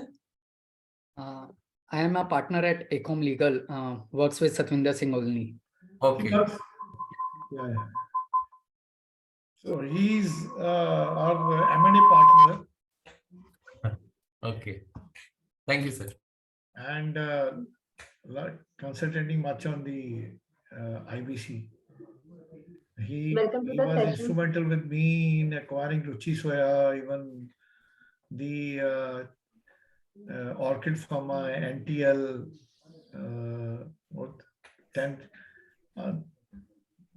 Well, we submitted plans almost 40, 35, 40 plans, but was good to take up 14, 15. And Great. many of the other big tickets acquisitions. Welcome to the session, Kalpit sir. So all are back. So I'll Yes. yeah. Yes, sir. Yes, sir. Welcome to the session, Kalpit sir. You may now take the session. ICCIIP welcomes you. Thanks. Thanks, first of all, at the outset to the ICISI IIP and to all learned professionals, IPs attending this conference, this webinar. Now I will be taking forward from here, from where Satwinder sir left it, to from the resolution plan perspective. What all resolution plans should contain, what all it should not contain, what as you as IP should look at into the resolution plan from what all perspective. Let me just take you through those aspects. So first is what is a resolution plan? How is it defined under the IBC, or is it defined at all? So yes, it is defined. It is defined. It is a plan which is proposed by a resolution. Sir, there is a, I think, network issue. Your voice is cracking. Sir, voice is cracking, sir. So you are absolutely audible. I think, Ajay sir, you should check your internet connection. Yeah, it's You are- clear. It's clear, sir. It's clear. It's clear, sir. You may go Please ahead. proceed. Okay. Should I let me continue? Yeah, please. It's a plan which is proposed by the resolution applicant for the insolvency resolution or revival of the corporate debtor as a going concern. The most important is that it has to be a going concern. It cannot, a resolution plan cannot state, which is proposed by the resolution applicant, that they will close down the business and will sell all the asset after the acquisition. The resolution applicant has to show that the employment which it was generating, the business it was doing prior to the CIRP is continued by the RA after its acquisition. It is just the change in management takes place, if I may say. And the going concern concept of the business of the corporate debtor has to be continued after the approval of the resolution plan as well. Broadly, the process is, once it is received by you from a prospective resolution applicant, you as an RP receives the resolution plan, reviews it, see it from the perspective of compliance with all applicable laws, RFRP provisions, IBC provisions, and then place it before the COC for its approval by 66% voting. If they approves it, if COC approves it by 66%, you as RP files an application before the adjudicating authority, that is NCLT, for its approval. Parallelly, you as RP verifies the whether resolution applicant is eligible to submit the resolution plan under section 29A or not. So that is the broad process, if I may say, of the resolution plan. Now, what all resolution plan can provide? The objective, as we all know, of the IBC is the maximization of the value of the assets, and while balancing the interest of all the stakeholders and the revival of the company. And therefore, there are certain measures which have been prescribed in an inclusive format by the CIRP regulation itself. These, what we can see on the screen, are only the inclusive measures. These are not the exhaustive list. And therefore, a resolution applicant is free to propose any other mechanism, any other way through which it believes that he will be able to maximize the value of the assets of the corporate debtor. So few of the measures could be transferring all or part of the assets of the corporate debtor to one or more person. So for example, a resolution plan may contemplate an asset sale or a slump sale of one of the undertaking itself of the corporate debtor to RA or to any other company of the RA itself, which we have seen in past several resolution plan providing for such kind of an asset sale or a slump sale of an undertaking itself of the corporate debtor. Similarly, whether such sales can be done, such sale of assets can also be subject to the security interest of the existing financial creditors. So, and a resolution plan may provide that once the assets are being transferred to another entity, let's say RA2 or RA's holding company, in that sense, they can also further provide that the existing security interest or existing encumbrance on these will continue to be will continue with the RA Holdings company. Similarly, a resolution plan may provide for various other restructuring mechanisms like merger, amalgamation, demerger also. For instance, in Ruchi Soya, what we had was a merger concept wherein we had a floated SPV of the Patanjali group, which was supposed to be merged with the corporate debtor as part of a restructuring exercise. Then there are a resolution plan in case of a listed company can further provide for substantial acquisition of shares of the corporate debtor without triggering the open offer requirement. There has been a specific exemption which has been provided. Similarly, the delisting, a listed company can be straight away be delisted by following the process of under a IBC as part of the resolution plan, provided the resolution plan and meets the conditions of the delisting regulations, which have been modified particularly for CIRP companies. Then few clauses which are inevitably more or less there in each and every resolution plan, considering the fact that in majority of the plan there is a huge haircut which is being taken by the financial creditors as part of their settlement or as part of the resolution plan, is part modification of the security interest or full satisfaction of this existing encumbrance. Similarly, for any past default, whether done in respect of the loan agreements executed by the company with the financial creditors or non-compliance with applicable laws as well of the past period, the curing or waiving of such defects or such non-compliances are also generally sought by the resolution applicants as part of the resolution plan, because then only they will be able to revive the company. Then there are many other methods like reduction in amount payable to the creditors, which is typically the case. Like there is an admitted amount of 100 crores, which will now be going to be paid only say 40 crores against the 100 crores admitted amount. And therefore there is a reduction in that. And that balance 40 crores can further be paid into various tranches and not merely on an upfront. So deferred plans are equally being seen. Whether payment to operational creditor is mandatory? See, operational creditor stands in a different footing. So what law says is that they have to be paid bare minimum which they would have got under the liquidation scenario. So regulations section 30 clearly provides what is the minimum amount which they have to be paid under the resolution plan.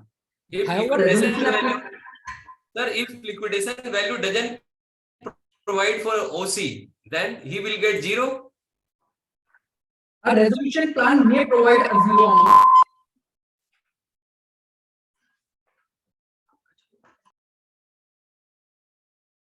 Hello? So you were not audible. We Is it better now? Yes, sir, it is. Yeah. So resolution plan can provide more amount to what is provided under the minimum amount under the law, which is the liquidation value which is being payable to them. And therefore, they can get zero value also if resolution applicant wants. See, Ajay, the important thing is there are two aspects. When this 53 mein amend kiya, there are two aspects which are coming. One is that they get the equivalent to the liquidation value, or if my resolution plan is, I'm submitting my resolution plan where I'm saying that there is no haircut to the to these financial characters and haircut to that extent, there could be a possibility that the value which is being proposed in the resolution plan is more than the liquidation value. And on that basis, they are getting money, right? So whatever the amount which is to be paid in proportion to that operational character, that has to be paid first, and then it has to go to the financial characters. And that is why not only the operational character, then they have also added the word dissenting financial characters also.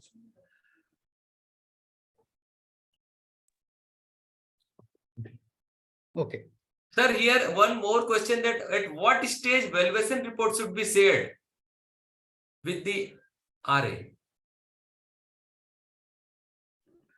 See, valuation report which you have to share is not to be disclosed. Number one, it is for the benefit of the earlier you had to share it and they were disclosing it, right? Now that they have to engage the two valuation. For the purpose of this, two valuations are required. One is the liquidation value, and there is a difference between the valuation on the basis of a going concern and the liquidation value. एक business value आज की date में, what would be the business value, and the liquidation value is that going forward, suppose if the business is not, there is no plan and it is on a piecemeal side assets, what will be there? Yes, that is only for the benefit of the COC only. And COC has to see now that when the valuation report, ultimately you have to appoint the registered valuers for giving the two valuations. But when that has to be submitted to the COC, that is before, in any case, when it is coming. So I have seen that valuation reports, even the COC has asked to revise that valuation reports also, because the question comes, can there be a resolution plan below the liquidation value, right? So even on that part also, I have the judgments where we had argued in one of our matter, and that was even in the orchid, that the point is that we had argued on that basis that even the valuation can be below the liquidation value. And it is again the wisdom of the COC, right? And they have seen the revise and all that. But now the benefit of that valuation report is not going to the RA. It is only for the consumption of the COC. And it will form part of the same. So before opening of resolution plan, we should share with the COC against the undertaking, confidentiality undertaking. Yes, confidentiality undertaking is must by every COC member before. So before opening of resolution plan, before opening of envelope of resolution plan, we should share against the undertaking this valuation report. Yes. Okay. Okay. Now, one of the biggest question which arises before, and which has been now settled by the Supreme Court, is whether a resolution plan which have been submitted by the resolution applicant can be withdrawn by the RA either before its approval by the COC or after approval by COC, but before the approval by NCLT itself. So there the Supreme Court has held, no, it cannot be withdrawn. It becomes a binding arrangement and a binding and irrevocable as far as it concerns the COC and the successful resolution applicant. Even a resolution applicant cannot reserve the right under the resolution plan to withdraw or modify the plan. And therefore, this is a typical clause which we have seen as our resolution applicant seeking it in their plan.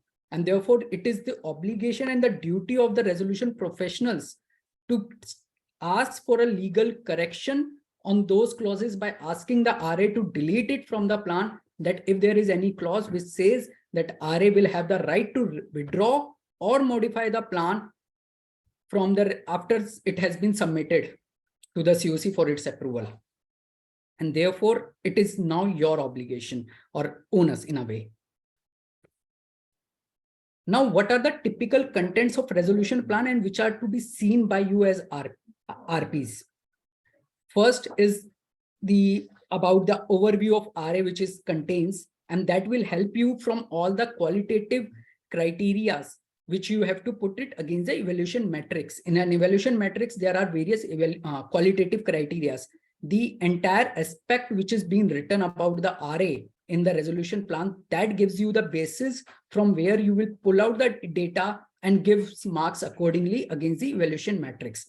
It will, as we stated, it will include the past background of the resolution applicant, the companies in which they have turned around the company's performance, either pursuant to acquisition or otherwise. It may also involve its own financial statements, how it has grown, and all other aspects, which I will delve further in detail. The financial plan, what is being proposed to be paid to all the creditors, what is the restructuring which is being proposed under the plan, and the extinguishment of claims, which will be pertaining to the prior period as well as the post prior period. The big question which arises always and becomes a debatable point between the RP and RA's counsel is basically as RA, I would always want to get the extinguishment till the date of I actually comes into 100% control. I as RA, that is the date of the upfront payment. However, what the law says that only the liability till the NCLT approval date will be extinguished. And even the liability for the period prior to the CIRP commencement date will be extinguished. Liability forming part of the CIRP till commencement date till NCLT approval date will form part of CIRP cost. And by virtue of being a CIRP cost being paid in priority to all the creditors, their liability will also be settled. And therefore, when you have to review the resolution plan and certify that it is in compliance with all applicable law, you have to see as RP that the extinguishment is not for any period after the NCLT approval date, though it will be generally sought by the RA. Then you have to see what all clauses are making the plan conditional, or are there any relief which cannot be granted by the COC or NCLT? Then those should be clearly set out in the resolution plan, saying that these are reliefs, concession, and dispensation with RA is seeking to, and there should be an unconditional undertaking also, which you as RP should seek under the resolution plan, that if any of those reliefs, concession, and dispensations are not allowed by the NCLT and other forums, then still, despite those non-approval, RA resolution applicant will still adhere and comply with the terms of the resolution plan completely, will implement the plan as per the terms. There will be no deviation. With a resolution applicant will have no right to withdraw or amend the resolution plan. These are the critical points which you as RP, while reviewing the resolution plan and presenting it before the COC, that it is in compliance with all applicable laws, you have to see and get these legal corrections done by the RA. Otherwise, those resolution plan, you should ideally submit it with the COC with a caveat that these are not compliant with the applicable provision of law. These are conditional plan, and let COC take a decision on its commercial wisdom whether they want to place it or not. Then there are key terms of implementation and implementation schedule, which has always been proposed by the resolution applicant under the resolution plan. We as RP always have to see and guide COC also, because we are the guider or guidance. We are the person who give guidance to COC as well, that the implementation schedule which has been proposed by the resolution applicant is contains any ambiguity or not. If no, very good. We should make everything under the resolution plan extremely unambiguous, so that the implementation at future, when it will be approved by the NCLT, it becomes crystal clear and therefore can be implemented without any hassle. There should be complete identification of the funds and along with the sources from where the funds will come to implement the resolution plan. This again becomes a very important duty of the RP to guide and seek and make it expressly clear to the COC members that these are the sources of fund which have been proposed by the RA. These sources contains A, B, C, D, S conditions, which are certain to some extent general and industry-wise widely accepted. For example, in, approval of the plan by NCLT itself. That kind of a condition in a source of fund commitment letter or a sanction letter may be accepted. However, any condition which may say that conducting of a due diligence by the lender to the resolution applicant and then only it will fund, then that source of fund is in itself a conditional source of fund. And therefore, their COC has to take a commercial wisdom, a call in its commercial sense, whether they will accept such source of fund or not. Because we have seen typically in certain cases, particularly like in Patanjali acquisition of Ruchi Soya, the NCLT sought a specific affidavit from the resolution applicant and RP saying that whether that sources of funds have been specifically identified or not. Then one of the important clauses which every COC members needs to see is all the financial proposal which they are proposing, the financial business plan which the RA is proposing for the next 3 or 5 years, what they propose, how they plan to revive the company, what is the amount of capital they are proposing to infuse in the company, and whether that is feasible and viable, what they are projecting. And therefore, we have seen in certain key big tickets deals as well that they hire separate special agencies to get the analysis on the feasibility and viability being done by the special experts. Then there are miscellaneous provisions. So now from the qualitative criteria which are typically being asked and what RAs generally propose in their plan is what their business, the snapshot of their financial statements, that they detailed about their management team, that they have a very experienced management team with compiling the directors and the KMP, that what are their credit worthiness, the financial capability of the resolution applicant in the terms of credit ratings if they have taken, the debt equity ratios, robust gross margins, and all. The CSR activities undertaken by them, the prior experience in managing and turning around the companies in similar line of business, and otherwise also. The next important thing which even the code IBC requires every RA to set out in the resolution plan is the reason for default of the corporate debtor in their view, which could be, for example, could be a poor planning by the erstwhile management in cash flow management or working capital management. It could be a low focus on R&D by the erstwhile management. It could be a low product portfolio. Similar could be the various reasons which RA has to determine, and there once RA is only able to determine it, then they can only propose certain measures for revival of the company. And this is very much necessary for all RPs also to see whether the RAs have been able to identify the cause in a proper manner or not, and to what extent. Then RAs always proposes that what synergies they foresee while acquiring the company. These qualitative criteria are way important for any COC members to go through, especially in a deferred plan. In upfront plan, they may not be having that significance as compared to in a deferred plan, because in deferred plan, they always see that the cash flow or the repayment may take place from the CD's assets and CD's cash flow itself. And if RA post acquisition of the CD is unable to run the company efficiently and effectively, then their deferred proposal may not be getting the money also, and this company may again go into the debt trap and then subsequently IBC and all.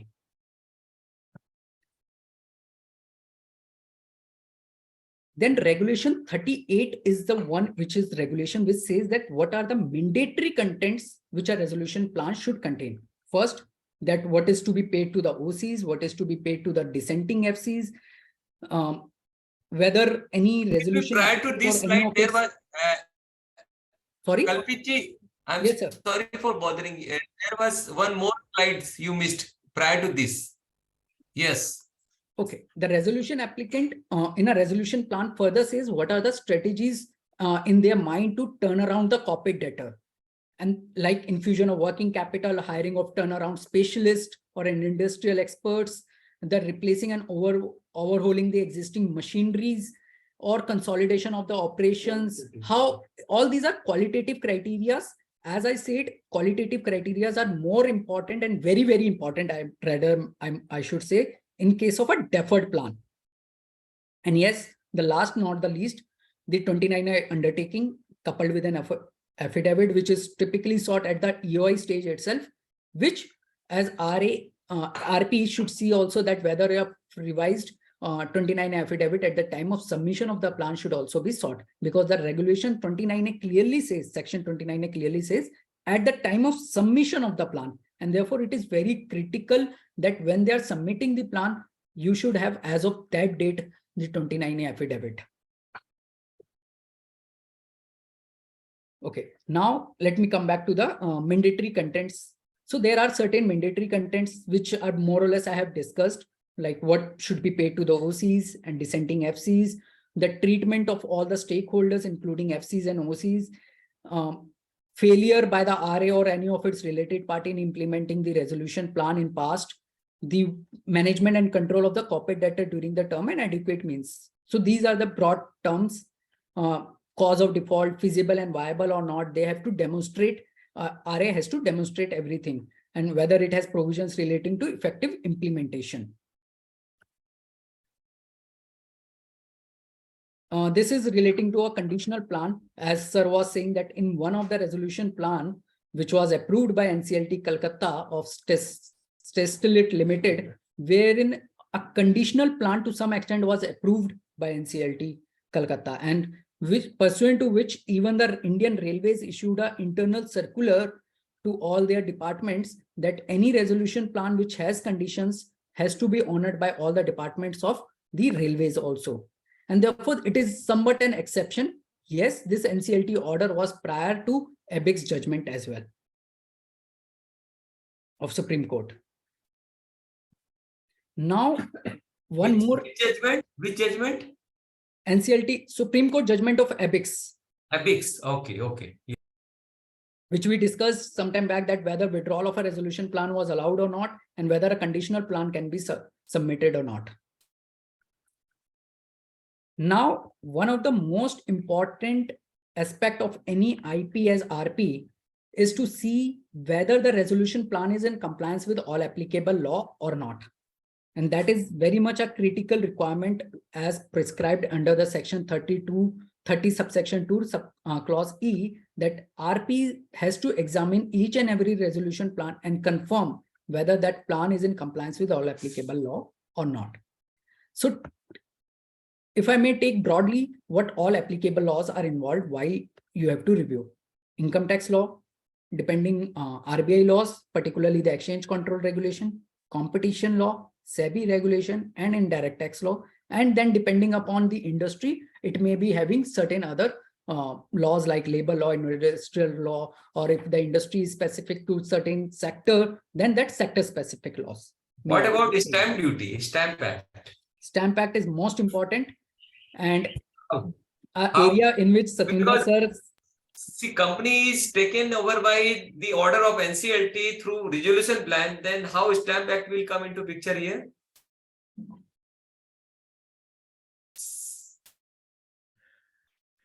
So Ajay, stamp duty is a very, very important aspect. As I said that, okay, stamp duty you have to see from the different aspects and you have to cover it up.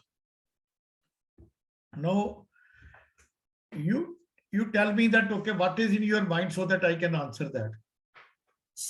That the resolution applicant take over the company through resolution plan and becomes the equity holders and everything. And no, repeat it. The resolution applicant like ABC Limited take over the company XYZ Limited, which is under CIRP, Okay. Okay. And there are two situations. One, XYZ Limited gets into merge with the ABC. Another situation, XYZ remain as it is. Then there will not be, I think, transfer, because there will not be any stamp duty then also. Yeah. If it So- merge with the ABC, then what will be the situation?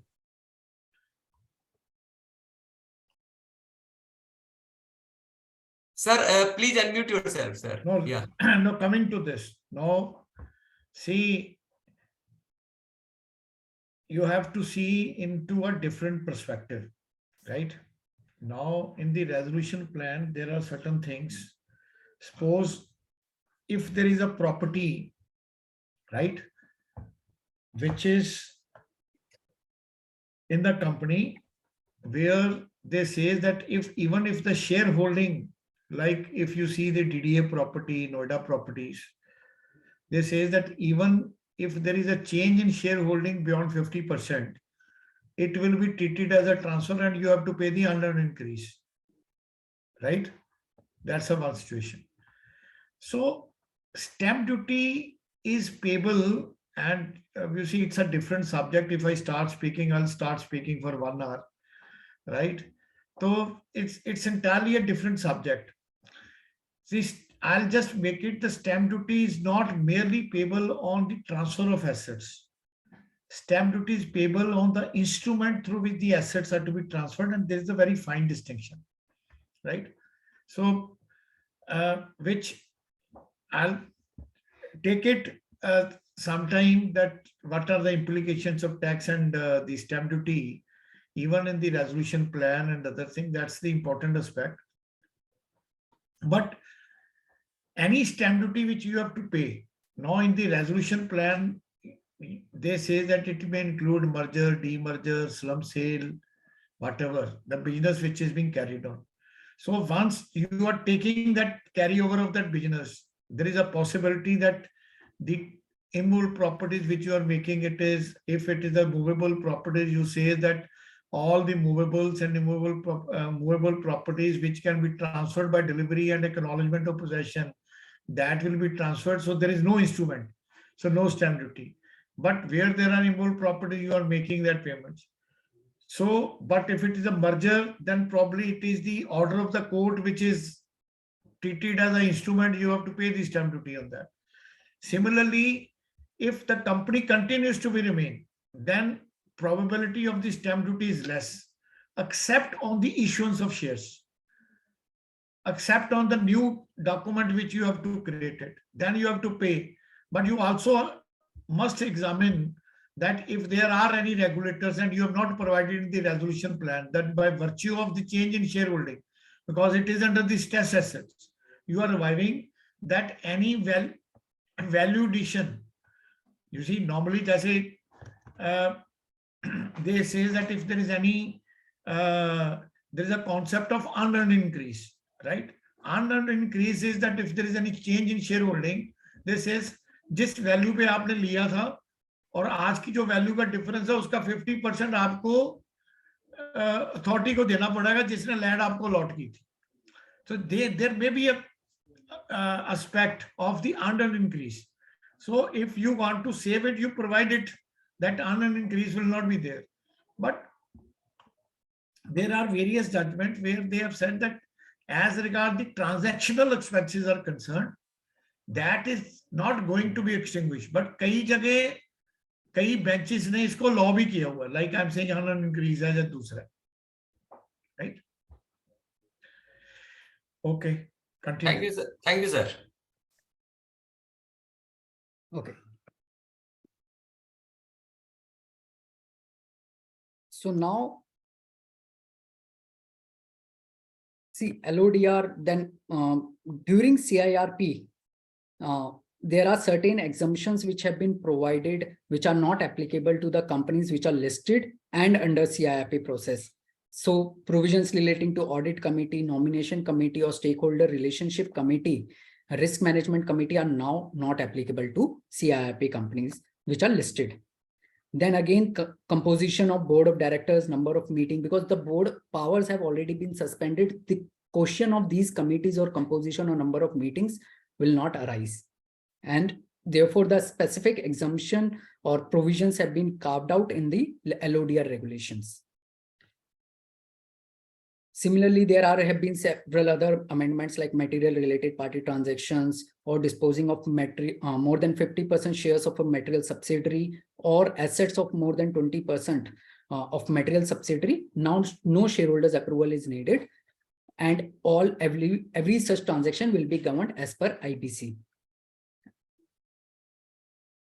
Similarly, under the ICDR regulations, the amendment have come up to say that the provisions relating to preferential issue will now not be applicable except the lock-in provision, and therefore the valuation provisions or the tenure of the convertible instrument of 18 months, which was the maximum requirement, or requirement of shareholders' approval are now no more applicable as long as those are expressly mentioned into the resolution plan, the details term on which the preferential issue was being proposed to be undertaken by the listed company as part of the resolution plan is mentioned.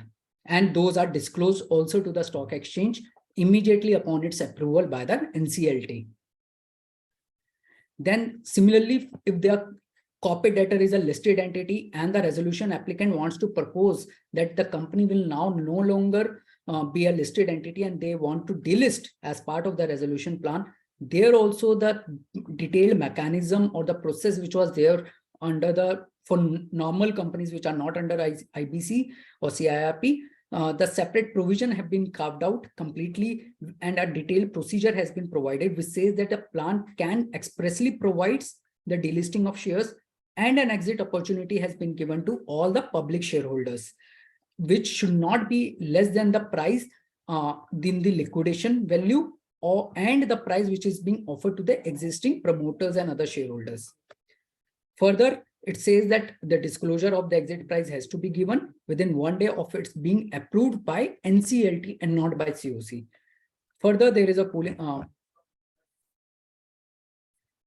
Similarly, there is an exemption which has been given from the takeover code perspective that there is no requirement to go through the entire process of open offer when the company is being proposed to be acquired, which is a listed entity under IBC.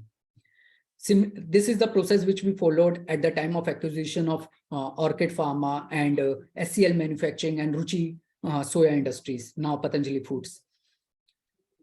What the law says that the RA has to agree that they will increase the minimum public shareholding requirement within a specified time period of maximum 3 years.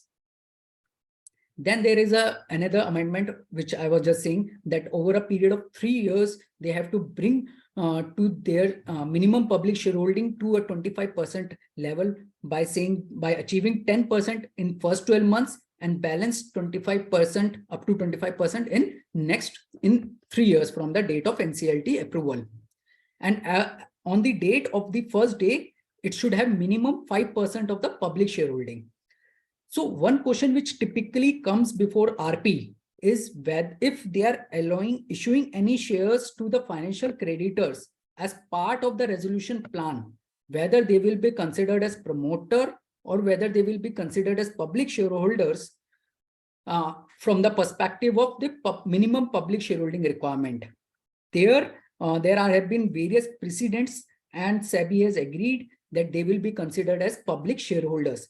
And this is what we did in one of the matter in SCL Manufacturing, where we were acting for the resolution applicant, and we proposed almost 25% of the company list shares to the financial creditors, and therefore that acted as further an additional value which we were proposing to give. Similarly, we had given some odd, I think 1 or 2% in the matter of Orchid Pharma. So if a resolution applicant is looking to continue with the listing status, they have to maintain minimum 5% public shareholding. It need not be that members has to be more, because existing public shareholders can be retained by reducing their value, say by 60% to or 40% to 0.01%. The number of shares holder may continue. However, it is also pertinent to note that SEBI has recently come out with a proposed framework for protecting the interest of the public equity shareholders, where the listed companies are there. What is being proposed, that the offer has to be given to all the existing public shareholders, that if they want to acquire the shares, they can acquire, subject to a maximum of 25% of the company at the same price at which RA is proposing. It is also pertinent to note that this is just a proposal as of now. The law has not been amended as on date, and it is still at a deliberation stage. In the interest of time, I'm moving and skipping these slides, which are pertaining to the GST, and will be taking through one of the important section, or one of the important judgment which have recently come up and creating much of hue and cry amongst all the COC members, RP and RA, is sales tax officer versus rainbow papers. That judgment has, let me in concise tell you what that judgment is all about. That judgment has stated that the government, wherever they have in their particular respective statute has a security interest or a first charge, then they will be considered as secured creditor and not unsecured creditors. Though they may be operational creditors, but they will continue to be the secured creditors, and therefore will rank pari passu with the secured financial creditors as far as the amount to be paid to them is concerned. Irrespective of, you mean to say, irrespective of whether instrument of security has been created or not, or whether any charge has been created by the instrument or letter or not, it is only by virtue of operation of law, you mean to say? Correct. By operation of law. However, it is pertinent to see their respective statute. For example, for Income Tax Department, it is Income Tax Act. For Correct. GST Department, it's the GST Act.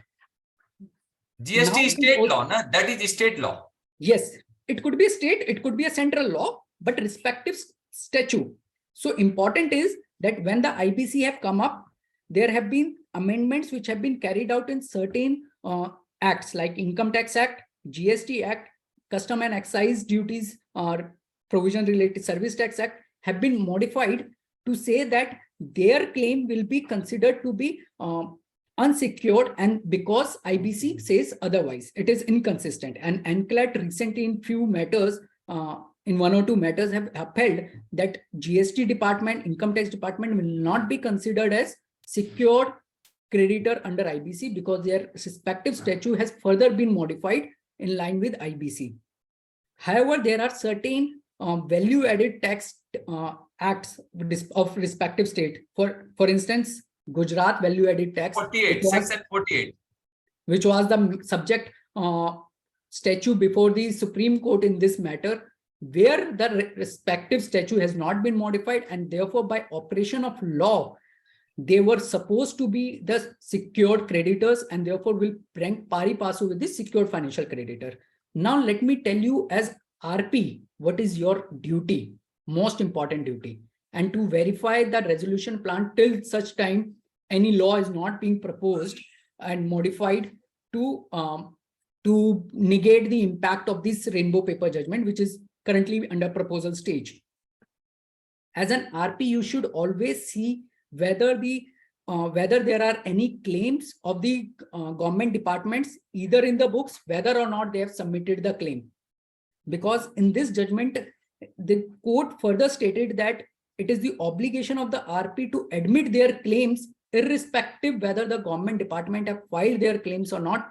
Basis the books of accounts, you as RP are required to admit their claims, whether the government department has filed or not the claim with you. And therefore, you as RP are required to admit their claims. Or under which judgment? Again, rainbow paper judgment only, Supreme Court has stated. So whether government department has filed their claim or not, only on the basis of books of account we have to show in the claimant list. Yes, that is what Supreme Court has stated. Okay. Then Supreme Court has further stated that is the timelines which are being stipulated in the IBC mandatory or discretionary. There also the court was of the view that it is all are directory in nature and not mandatory. and does whether the RP has adjudicatory powers or not. In this case, also the Supreme Court was of the view that the obligation of the RP is to examine, ensure, and verify that whether the plan is in conformity with all the provisions of law or not, and particularly the IBC. So I think the because Ajay, you are mute. Sir, my question is relating to information memorandum. Just hold on. Information. क्या कह रहे हैं?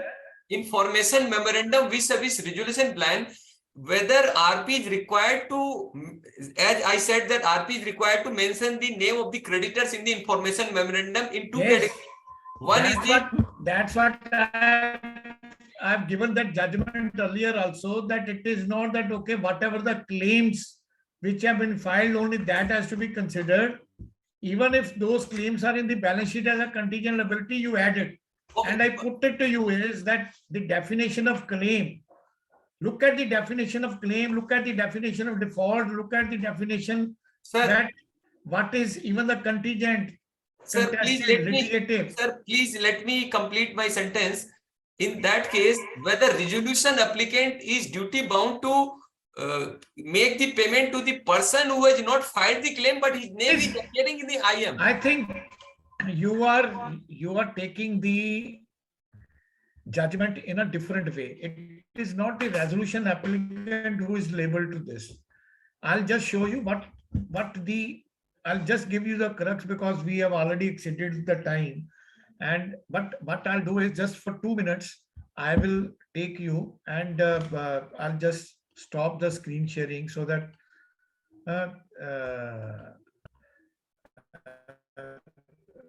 we can have a larger part of the discussion on this issue.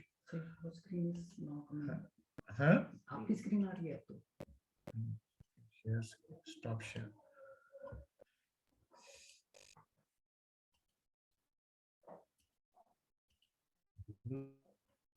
Now it's looking better. I thought that, okay, put it on while giving the concluding things. You see, you look at section 53. Just give me section 53. That's very important. If you read section 53, there is a priority of payment has been given, right? No. Yes. But the crux of that, the other two issues that, okay, that may not be challenged, because as a RP, you have to now consider it. But you look at the 53, what is the priority of payment? First is the following, the insolvency resolution process cost, first it has to be paid, right? Then B, the following debt shall rank equally between and amongst the following: workman dues for the period of 24 months. And then they said that owed to a secured creditor in the event such secured creditor has relinquished his security in the matter. Whether such, filed a claim. Sir, here whether such, I'm not able to. Sir, whether such workman or creditor filed their claim or not, whether RA is duty bound to make the payment as per section 53. Please understand this. This is what I'm saying is, one, again, you are saying that whether RA is duty bound. RA is not duty bound. It is the RP who is duty bound. Sir, Seeing RP, that 53, what will be 53? Sir, RP I am saying that I am RP. I am not able to hear you. Just hold on here. Just hold on. एक minute, let me just. मैं करता हूँ तेरे वाला ना, मैं तेरी voice अब अपना म्यूट करता हूँ, स्पीकर भी म्यूट कर.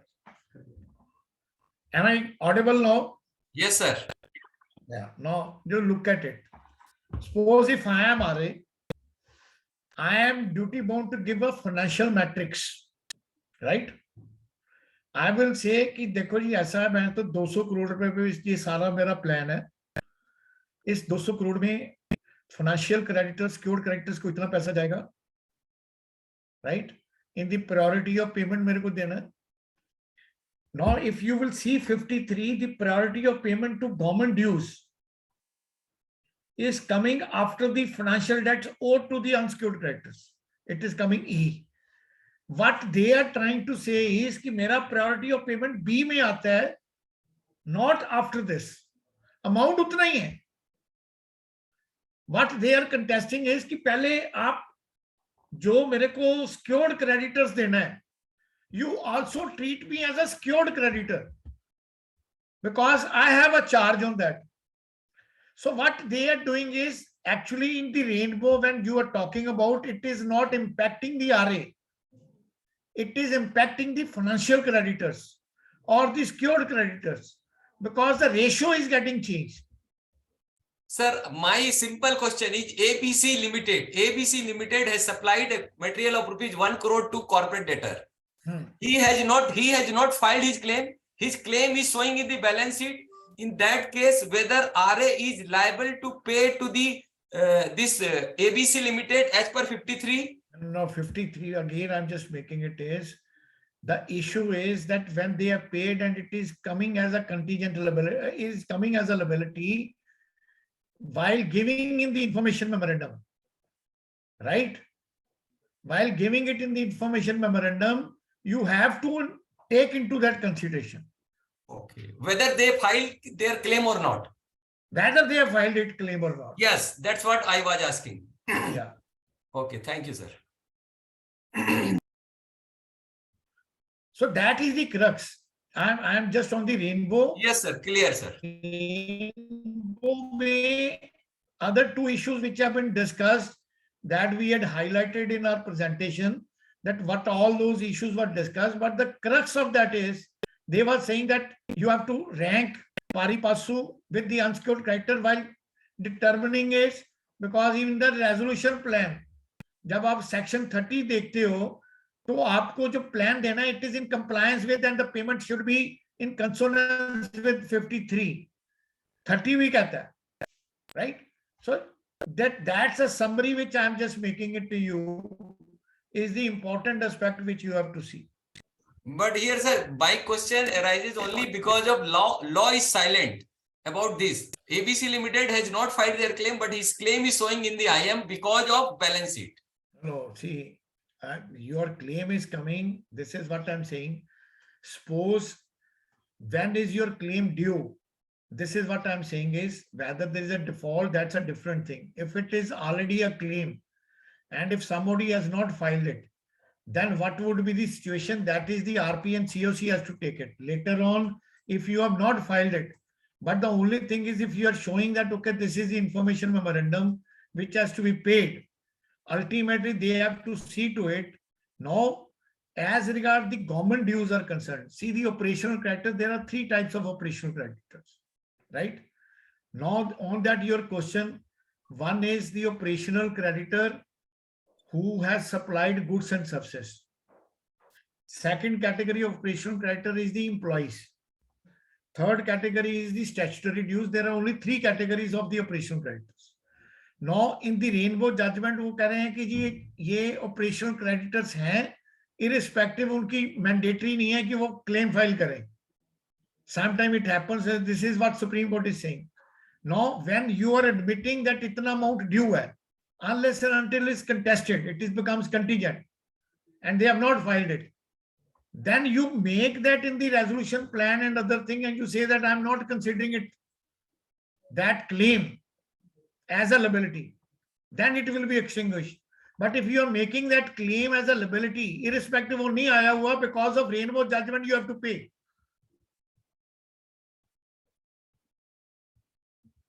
Right, sir. I hope I'm clear now. Yes, sir. Thank you. Yeah. So thank you so much, Kushbu.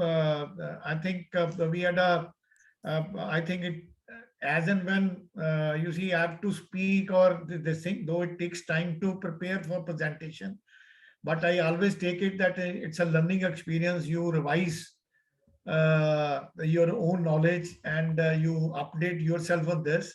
And today was really, really an interactive session by us with you. I hope that I've come up to your expectation.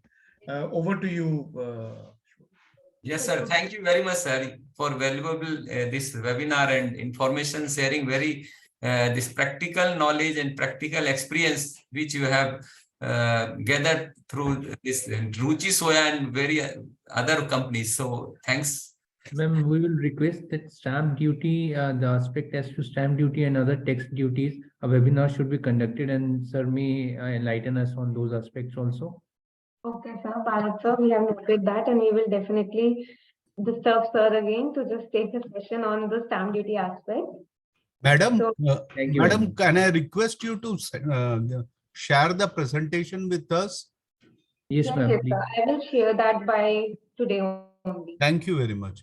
And Thank it you. was an excellent presentation. You kept us engrossed. Thank you. Thank you, sir. Thank you. Thank you so much, Satwinder sir, for joining us for the session and for sharing your valuable insights on the topic. Also, I want to thank Kalpit sir also. He has almost been a part of ICSI IIP in every session, and he also shared very valuable insights. So I want to thank Kalpit sir as well. Thank you so much, sir. Thank you. Thank you, sir. Thank you, everybody. Thank you, sir. Bye.